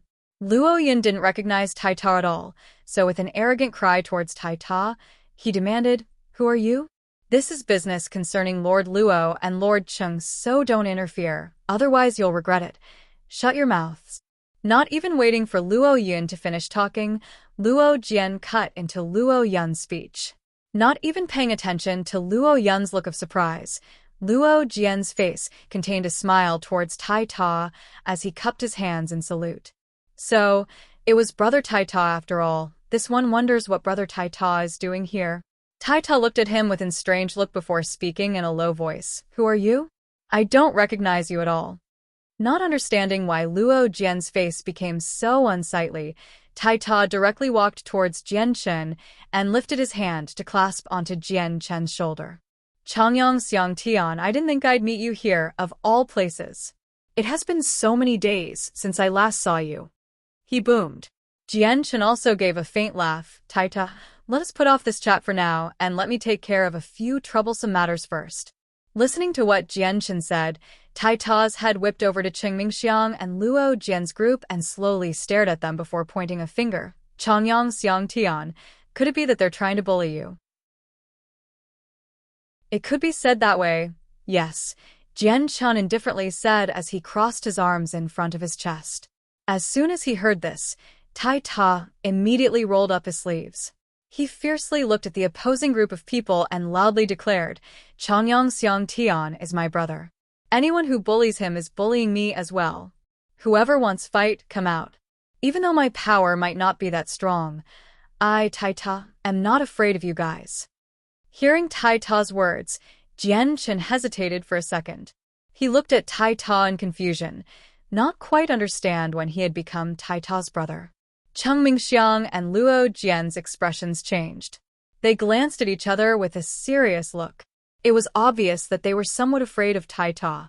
Even though Tai Ta's actual power wasn't very strong, and they could easily defeat him in a fight, Tai Ta had a formidable supporter that even the two of them were afraid to encounter. This was why they had never dared to touch Tai Ta at Kargath Academy. Neither of the people spoke, and Carl and Luo Yun had already realized from Luo Jian's attitude that Tai Ta's identity was not normal. Thus, they made the smart decision of not making a sound. At that moment, the atmosphere had become slightly strange. After quietly pondering for a while, Luo Jian was the first to break the silence. "Brother Tai Ta, this is a problem between me and Changyang Xiang Tian. I hope you don't meddle with our affairs." Luo Jian's tone was extremely polite. He clearly understood that although Tai Ta was a commoner, his current status was without a doubt not any less powerful than his. It was even higher than his by a bit. Even if he was the successor to the Luo clan, his status was at most equivalent to Tai Ta's. Luo Jian's words made all the spectators shocked. There were quite a few seniors amongst them that recognized both Luo Jian and Cheng Mingxiang, and they knew that although their individual statuses weren't that high, they both had great clans backing them up. And yet, at the moment, the two of them had suddenly acted polite to Tai Ta. This made the library spectators curious about Tai Ta's identity. They couldn't imagine what kind of background Tai Ta must have to have been so domineering and to make the insufferably arrogant Luo Jian and Cheng Mingxiang so cautious and fearful. Unfortunately, Tai Ta had no intention to appreciate the offer. Without giving face, he said, "I already said earlier, Changyang Xiang Tian is my brother. His problems are my problems. If anyone has complaints, then everyone should direct them towards me." Luo Jian's expression changed colors, and his eyes showed a serious expression. In regards to Tai Ta, he really didn't dare to offend him too much. At that moment, Cheng Mingxiang snorted, and he glared at Tai Ta. In a heavy voice, he said, "Tai Ta, do you really want to butt into this business?" Having suffered from Jian Chen's hands, Cheng Mingxiang had already formed a hatred for Jian Chen in his heart. For a freshman that hadn't even reached saint level yet to have put him in such a difficult situation was definitely a humiliation to his genius. If he didn't clean this situation up now, then he wouldn't be able to enjoy his time at the academy in the future. "That's right, I want to get involved." Tai Ta's yelled back, his expression harsh. Even though he clearly knew how powerful Cheng Mingxiang was, Tai Ta still did not show any sign of fear. Jian Chen pulled at Tai Ta and said, "Tai Ta, this is something between me and him. You shouldn't come. Otherwise, you'll just get caught up in more trouble." Tai Ta's eyes flashed with anger, and he suddenly turned towards Jian Chen, frowning. "Changyang Xiang Tian, what kind of words are those? Do you think that I, Tai Ta, is someone who would be scared of these things? Do you not think of me as your friend?" Hearing this, Jian Chen could not help but feel puzzled. When had he and Tai Ta gotten so close? They barely even met each other. The only time they had really interacted was during the freshman martial arts competition. Tai Ta, since you want to suffer so badly, then don't blame me. Don't think that just because you're the headmaster's apprentice, I won't dare to attack you. Let me witness exactly how great the headmaster's apprentice's abilities are." Hearing Cheng Mingyan's words, Jian Chen was internally shocked. He hadn't imagined that Tai Ta had actually become the headmaster's apprentice. If this news was spread throughout the academy, it would spur a great craze.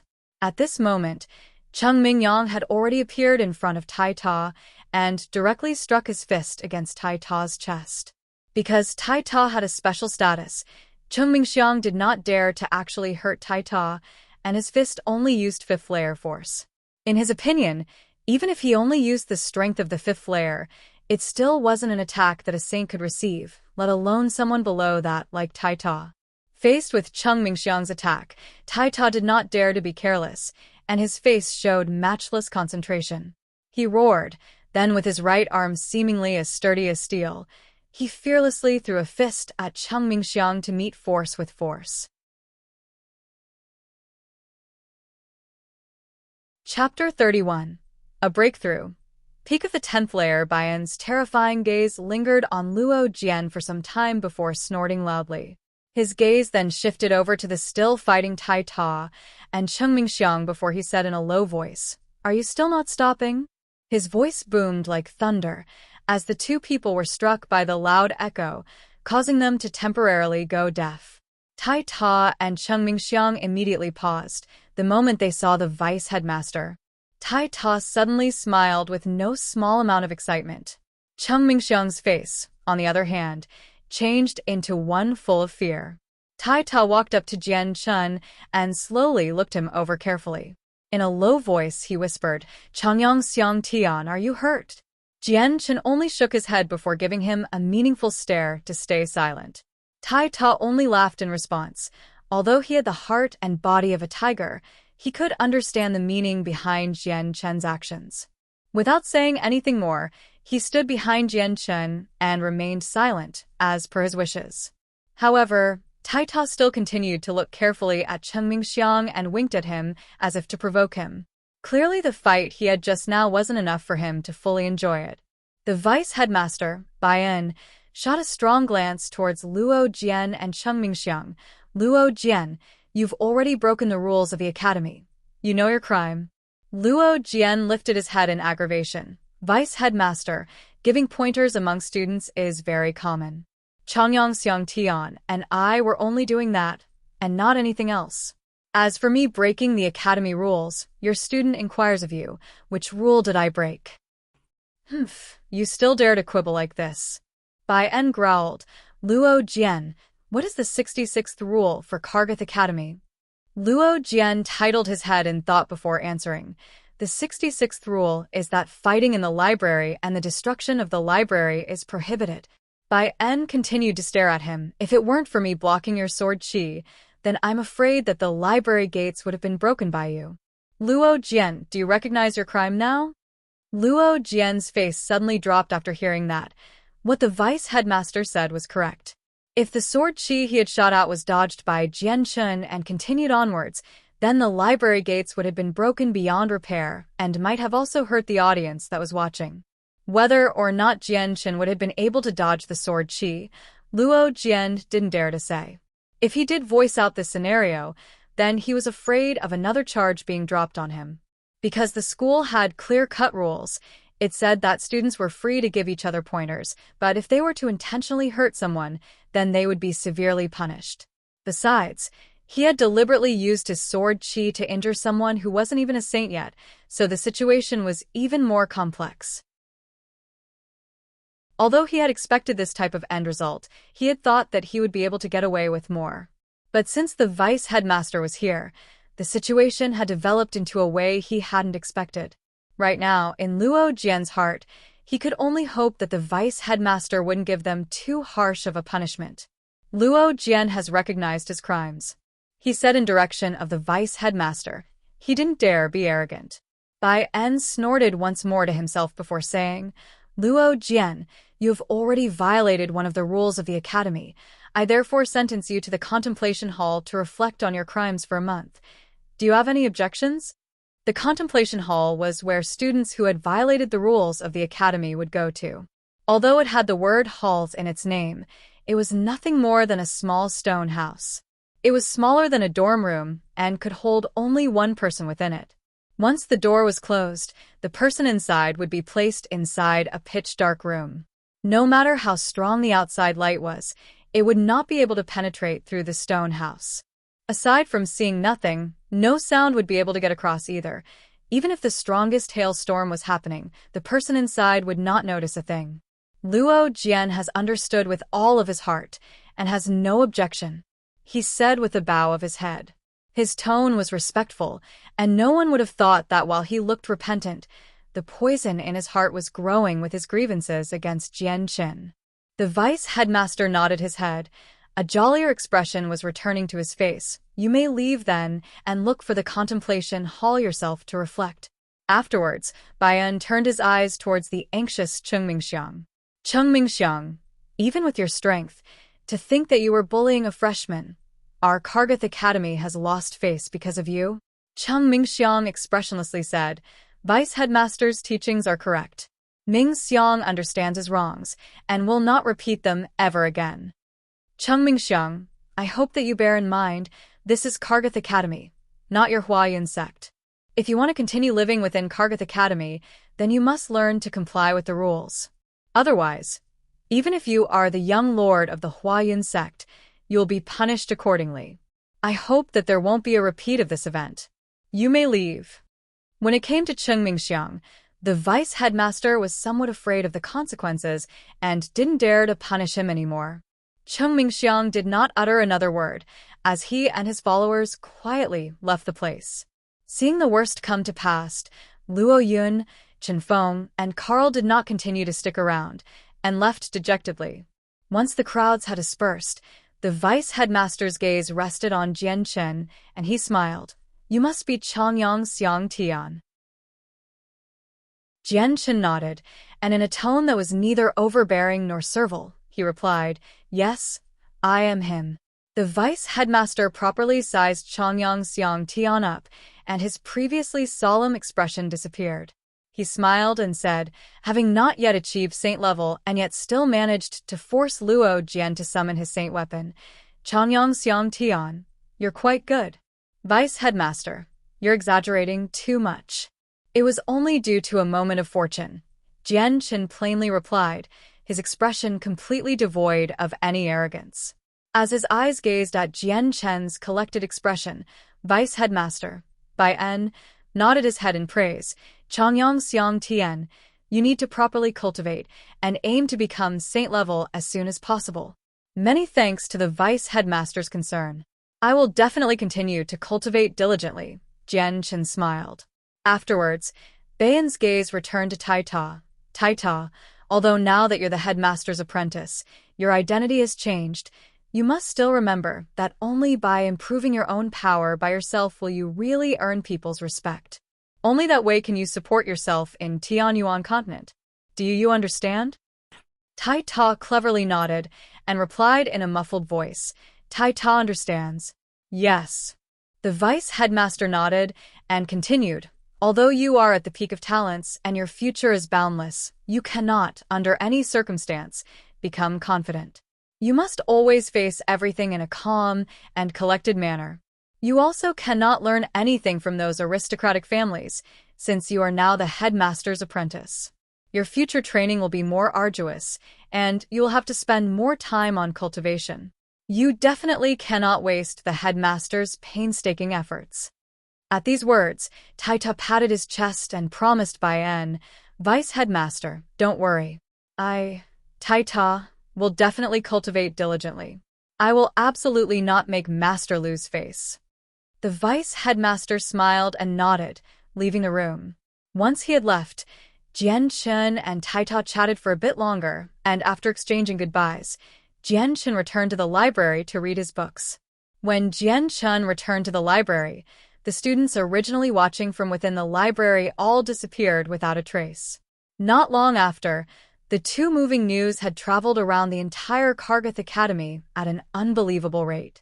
The freshman martial arts competition's second place, Tai Ta, actually became Kargath Academy's headmaster's apprentice. Moreover, he had an intense fight with the cultivation genius, Cheng Mingxiang. The freshman martial arts competition's freshman ruler, Changyang Xiang Tian, used only his bare hands and managed to force a middle saint level, Luo Jian, to use his saint weapon in a battle. Finally, Luo Jian disturbed vice headmaster Bai En and ended up being confined in the contemplation hall for a whole month as punishment. These two pieces of news had already been spread to every corner of Kargath Academy in the short span of 2 hours' time, shocking both teachers and students alike. At the same time, Tai Ta had become the most well-known celebrity in Kargath Academy. He was originally just a commoner, but now that his identity had gone through world-shaking changes, nobles that had originally looked down on him because of his background now looked at him with new expressions. From that day on, Tai Ta had also become the child that people with varying amounts of influence tried to rope into their families. Although Jian Chen's name had also spread around the academy, it had already completely been overtaken by the extreme radiance from Tai Ta's news. However, Jian Chen paid no mind to it. Despite this, there were still many female students that looked at Jian Chen with sparkling gazes of infatuation. Jian Chen's appearance was extremely handsome and was definitely not any lower than any other male in Kargath Academy. Combined with his unique grandeur and his powerful abilities, he was definitely a lady killer. Thus, in Kargath Academy, Jian Chen had become the white prince in many of the girls' hearts. Ever since the battle at the library, Jian Chen's days had been anything but calm. Every time he entered the school grounds, he would be swarmed by countless male students trying to come up with various excuses to fight him. Even when he went to the library to read, he would still be harassed by quite a few people, making it so that he couldn't even read peacefully. Up until now, Jian Chen had also acted and disciplined a few people because they had been condescending children from rich backgrounds. However, perhaps because Jian Chen was too forgiving in his discipline, his attempts had close to no deterring effects and were pretty much completely overlooked. Finally, the helpless Jian Chen was forced to bring the books back to his dorm to read under the vice headmaster's permission. Aside from reading, Jian Chen spent almost all his spare time cultivating. The time flew by, and in the blink of an eye, 3 months had already passed. It was morning, and the sun had just risen. Sitting cross-legged on his bed, Jian Chen gradually opened his eyes, and in that instant, a light flashed within his eyes. Jian Chen lowered his head and slowly spread out his palms. He saw that his hands were empty, as the Class 3 monster core he had been holding had already completely disappeared. Sensing the strong saint force flowing through his body in a manner similar to great rivers, Jian Chen finally smiled. He had broken through to the 10th saint force layer. After 3 months of cultivation, he had already broken through to the 10th layer. He was only 1 step away from reaching the saint level, and could break through at any moment. The Class 3 monster core from the freshman martial arts competition had already been completely used up by him. Although it was said that Class 3 monster core contained large amounts of energy, the amount that Jian Chen needed for his cultivation was far greater than that of an average person's. After all, the abilities that he achieved through his cultivation were extremely terrifying. Thus, a Class 3 monster core that could allow an average person at the 8th layer reach a middle saint level could only help Jian Chen reach the peak of the 10th layer. Chapter 32. Monster Core Hunt. Jian Chen looked outside at the sky from his window. The sun had been out for a while, so Jian Chen knew that it was no longer early in the morning. Today was a special day for Kargath Academy, since this was when they would hold a large-scale event where all the students and teachers would take part in. This event was called the Wilderness Survival. Every student would have to leave Kargath Academy to live in the forest 20 miles away for 3 days. Within the 3 days, every student had to have at least 2 Class 1 monster cores. For those who reached the saint level, then they would need 2 Class 2 monster cores. The amount of monster cores wasn't limited, but whoever got the most monster cores would be gifted with a rich reward, an Earth Attribute Class 4 monster core, as well as a space ring. The reward was so tempting that if put under the nose of the children from rich backgrounds, even they would become emotionally moved from it. At the same time, any student that had reached this standard could also access the books about various battle skills and cultivation methods on the library's 4th level. This reward was especially enticing to those from average commoner families. Battle skills were techniques that could create strong attacks. Along with the distinct uses of Saint Force, it could boost one's power to 120%, making them techniques that would completely surpass one's original abilities. On the other hand, cultivation methods could only be used when one reached the saint level. Some commoner families didn't even know the lowest level cultivation methods, and so children born in these families have to rely on the superficial breathing method given to them to cultivate Saint Force. These breathing methods were circulated around the entire Tianyuan continent. Their steps were extremely simple, so most commoner families knew everything about these methods. The only downside was that these breathing methods could only help them cultivate to the 10th Saint Force layer, and were completely useless to people who had already reached Saint level. Thus, battle skills and cultivation methods were seen as unattainable treasures to commoners. On Tianyuan continent, all the battle skills and cultivation methods were divided into 4 levels: Human Tier, Earth Tier, Heaven Tier, and Saint Tier. Every tier were then split into 3 separate levels: Primary, Middle, and Advanced. After leaving the dorms, Jian Chen headed straight for the sports field. The event had already been announced 3 days ago, and by now, almost all the students had finished their preparations for it by sharpening themselves to the peak of their abilities. By the time Jian Chen had arrived at the sports field, The place was already swarming with people. However, it was still obvious to see that the people were split into two groups. One of the groups was a gathering of all the nobles, and the other group was entirely made up of commoners who did not have any major backgrounds. All the students that had not yet reached saint level were holding a steel weapon that were glistering under the sun. Since they were facing beasts, the school administration had allowed them to choose their own weapons. Jian Chen walked over to the weapons rack. However, when he saw all the weapons there, his brows could not help but knit together. The good weapons had pretty much all been chosen by the students already, and the only ones remaining that were of decent quality were the heavy-type weapons that required a lot of strength to use. They were not at all compatible with Jian Chen. Jian Chen swept a glance over the entire weapons rack. When he noticed a fractured iron rod that was about the thickness of his finger, his eyes suddenly lit up. He exerted all his strength to pull it out, only to discover that the iron rod was about 3 inches long, and its surface was already completely covered in dark yellow rust marks. One of the ends had an extremely sharp point. Jian Chen weighed the rusted iron rod in his hands and then tested its sturdiness, before nodding in satisfaction.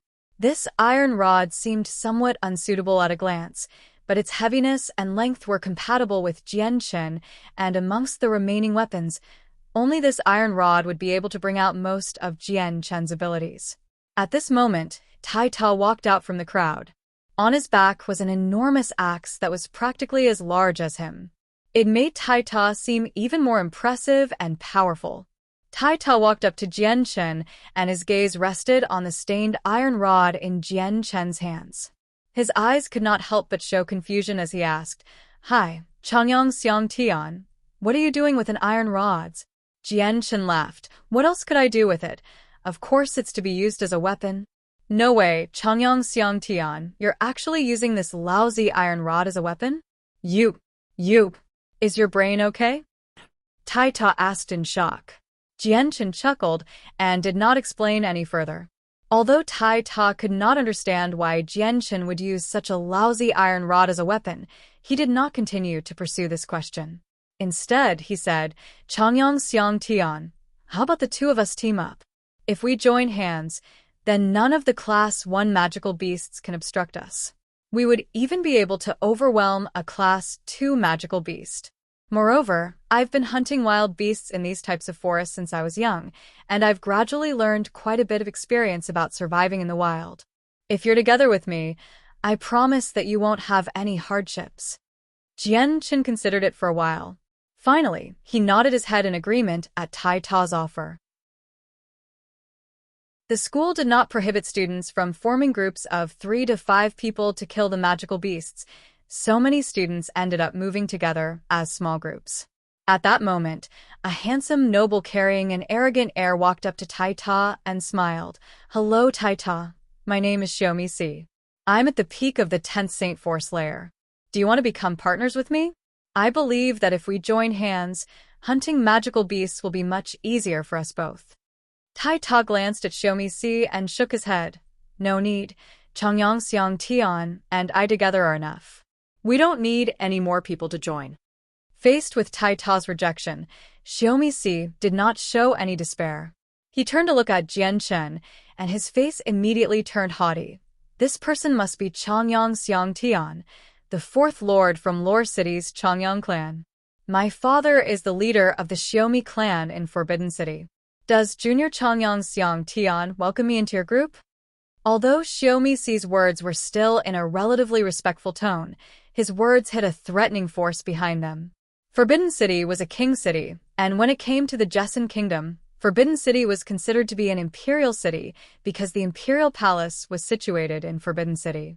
Hearing the forcefulness behind Xiaomi Si's words, Jian Chen knit his brows. He swept his gaze over Xiaomi Si's handsome face and coldly replied, "I apologize, but we no longer need any additional people. After all, we're only facing Class 1 magical beasts, so we don't have the time to spare babysitting others." Hearing this, Xiaomi Si immediately turned the color of pig liver. His face darkened at Jian Chen's meaning, and it was obvious that Jian Chen was looking down on Xiaomi Si's abilities. Xiaomi's face grew stormy, and he maliciously glared at Jian Chen's indifferent expression before coldly snorting and walking away. After Xiaomi left, quite a few people from complex backgrounds approached. These people did not want to greet Tai Ta, but only wanted to join his group. However, all of them were rejected. Tai Ta had no feelings for any of his people, and he was unwilling to interact much with them. After everyone had left, a youth around 20 years old, with a tall and sturdy stature, not very different from Tai Ta's, walked over from the distance. He walked straight towards Jian Chen and reached his hand out to strongly pat Jian Chen's shoulder and laughed. "Fourth brother, you've become the school's celebrity now. Amongst all of Kargath Academy's students, I'm sure that at this point, there's nobody that doesn't know of your reputation. Not bad, not bad. You haven't lost Changyang clan's face, and your older brother has been able to draw on some of your spotlight too." The sturdy youth was Jian Chen's older brother, Changyang Hu. He was currently sporting an extremely happy expression, and it was clear that his excitement was genuine. Jian Chen smiled. "Big brother, stop joking around. Oh right, you've come at a perfect time. Why don't we join groups for this event?" Changyang Hu shook his head as he seemed to have thought of something. He happily replied, "Fourth brother, if you had asked me a week ago, perhaps your older brother would have agreed to form a group with you. However, I can't right now because a week ago, your brother finally broke through to the saint level, thus becoming a saint. This means that during today's event, I will be entering the 3rd layer to kill Class 2 magical beasts, so I can't be together with you." While saying this, a powerful saint force was emitted from Changyang Hu's body, his hands glowing with a yellow light, forming a large, double-edged battle axe. The battle axe was about as large as a wash basin and gave off a yellow glow. "Fourth brother, not bad, right? After I broke through to saint level, I was shocked to discover that I actually have the earth attribute," Changyang Hu said proudly. Saints that had attributes normally had huge advantages when fighting saints without attributes. If the two had the exact same levels of strength and fought each other, under normal circumstances, the saint with attributes would ultimately be the victor. A person could only discover if their saint force had attributes after breaking through to the saint level. Thus, anyone that had not yet become a saint were not able to detect if their saint force had attributes or not. However, the chances of having an attributed saint force were extremely low. On average, 1 out of 1,000 saints could use attributes in their saint force. In addition, pretty much all of the ones gathered in Kargath Academy were the ones that had the highest potential in all of Jesson Kingdom. That's why it was perfectly normal for many saints to have attributed saint force amongst a group of 1,000 students.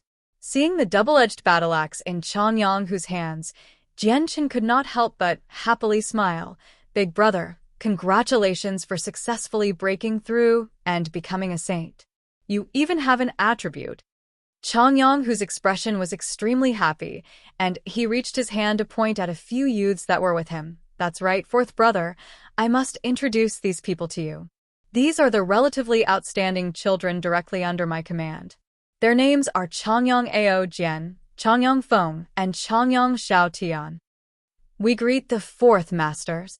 The 3 youths simultaneously bent over in greeting, their attitudes extremely respectful. The hierarchy in the Changyang clan was extremely strict, so although they were the more outstanding members of the Changyang clan, their statuses were much lower than Jian Chen's.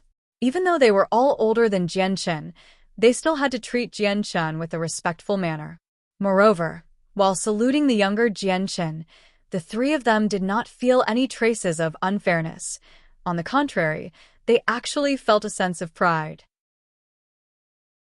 After all, Jian Chen had managed to defeat the saint, Ka Di Yun, when he was only at the 8th Saint Force layer, and had managed to fight to a standstill while barehanded against Luo Jian. Finally, he had even forced Luo Jian to use his saint weapon. All of Jian Chen's achievements made the entire Kargath Academy sigh in admiration. In the presence of the other members of the Changyang clan, they couldn't help but feel proud. Not just because Jian Chen was a member of their clan, but that because he was the 4th lord of the Changyang clan.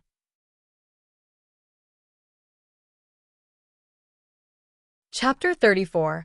casually hunting for monster cores, looking at the detached head spin through the air as the body spasmed, spraying blood.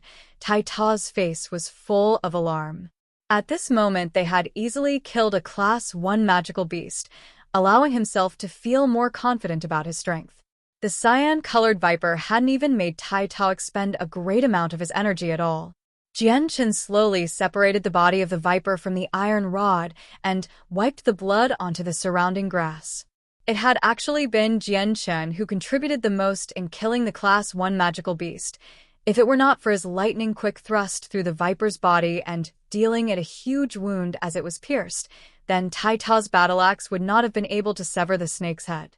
Recollecting his battle axe, Tai Ta's face looked at the detached head proudly while stepping on the viper's dead carcass. Changyang Xiang Tian, this is a Class 1 magical beast? How weak it was! Jian Chen laughed as he heard Tai Ta. It's not that the magical beasts are weak, it's because us two combined are too strong. Besides, this Class 1 magical beast wouldn't give much trouble for even a person who just recently broke through to becoming a saint. Tai Ta returned Jian Chen's smile and wiped his battle axe dry from the blood. Bringing it to his shoulder, he let loose a laugh and said, "If you say that, then doesn't that mean we can casually walk around and kill Class 1 magical beasts?" It looked as if Jian Chen had came to a realization as his face revealed a joyful smile. Not bad. With our two strengths, even if we were to fight against a Class 1 magical beast by ourselves, we would be able to kill it easily. But if we were to join together, then no magical beast in the second region would be able to bring us trouble. The magical beasts here aren't strong because the academy had meant for them to be for students to help pick up battle experience. There won't be any strong magical beasts here, except, he trailed off in thought. Jian Chen's silence caused Tai Ta to pause. Except what? Unless we come across a group of magical beasts. However, we still don't know what's here or not. Jian Chen's face was serious as he spoke. With his strength, Jian Chen would not find any problems if he came across a Class 1 magical beast, but if he came across a whole group of them, then there would be no way at all. Tai Ta wrinkled his eyebrows together and said uncertainly, "That shouldn't be likely. I've been in the forests many times and never saw a whole bunch of magical beasts together. It's not for sure we won't. I've read up in the library on books pertaining to magical beasts. There are a few types of magical beasts that all live in a group together. Together, their power is strong, and very rarely do they travel by themselves." Jian Chen walked over to where the decapitated snake head was, and only then did he realize that the viper was only 6 to 7 meters long. Using the iron rod to cut 7 meters in, he took out the rod from the viper's body to reveal a bloody crystal. Within the Tianyuan continent, there were many different types of monster cores, while their monster cores were not at all like each other. Some magical beasts had their monster core in the head, some in the pit of their stomachs, and some in their abdomen. The viper, for example, had its monster core within its tail, but Jian Chen had already known that a long time ago. Pung! Tai Ta brought down the battle axe on his shoulder into a tree. It sunk into the tree as smoothly like water in a bucket before he cried out loudly, "If there really are magical beasts that are in a group, Tai Ta will definitely kill them all." Jian Chen held the monster core he got from the cyan viper and rubbed it clean of blood with the nearby grass. Throwing it to Tai Ta, he said, "All right, there's no need to yell. There's a lot of magical beasts that travel in herds in the Tianyuan continent, but it doesn't mean we'll meet up with one for sure. Nothing is for sure, after all, this is the magical beast forest." Tai Ta snatched the monster core thrown at him and looked at Jian Chen weirdly. "What are you doing giving this to me?" Jian Chen laughed. "The viper was slain by you, so this monster core is yours by rights." Seeing Tai Ta trying to find a way to find a reason against this, Jian Chen continued to say, "This monster core is yours. Don't say otherwise. Just take it. After all, we still have 3 more days. At our current rate, we'll definitely be able to get a lot more, so I don't really care for this one monster core." "Haha, okay then. I'll be taking this monster core. The next monster core will be yours no matter who kills it then." Holding the blood-stained monster core high up in the air, Tai Ta was extremely happy. Though that was for sure since this was the first monster core he had gotten after killing a Class 1 magical beast. Afterwards, the two of them continued on their way. Now that he knew that Jian-Chun had an acute sense for detecting danger, Taita had simply handed the patrolling duties to Jian-Chun. On the other hand, he began to ceaselessly hack at the grass in front of them to clear their path. Although constantly waving the heavy battle axe around expended a great amount of energy, it was as simple as eating a meal to Taita, who had godly strength. To him, this action wasn't the slightest bit taxing. After all, his strength was great enough to frighten others, and he seemed to have infinite amounts of energy as well. Thus, it was impossible for him to become exhausted in a situation like this. Not long after the two had left, Jian-Chen's ears twitched, and his footsteps came to an abrupt halt. He stretched his hand out towards Taita, who was currently slashing at the grass in front of them, and gestured at him to be silent. Taita intuitively understood the situation and stopped his attempt at hacking through the weeds. Tightly gripping the battle axe, he returned to Jian-Chen's side and stood shoulder to shoulder with him. Taita's eyes flashed as he inspected their surroundings with caution. Their breathing became very faint, as their expressions were filled with caution. The difference between the two was that Taita was constantly looking around, while Jian-Chen had gently closed his eyes in an attempt to sense everything around them. It was currently extremely difficult to discern anything among the grass. Even if there really was an unknown danger lurking around, it would unfortunately not be something that one could use the naked eye to see. Thus, Taita could not discover anything despite sweeping his gaze around all four corners for a long period of time. Jian-Chen lightly closed his eyes, his keen ears twitching periodically as they tried to catch all noises coming from his surroundings. At the same time, his consciousness also reached new heights, and he used his powerful soul to reach out and sense the world around him. At that moment, Jian-Chen could not help but recall one of his fights against Duge Qiubai. Eventually, just as he was about to die, his powers had suddenly broken through and reached the realm of the Sword God. At that moment, his soul had become incomparably strong and could even manifest it outside his body into the surrounding air. Whenever he spread his soul out into an area, then there would be no way anyone or anything inside would be able to escape his perception. However, what made Jian-Chen feel regret was that after entering this world, although his soul was extremely powerful, he could no longer extend it outwards.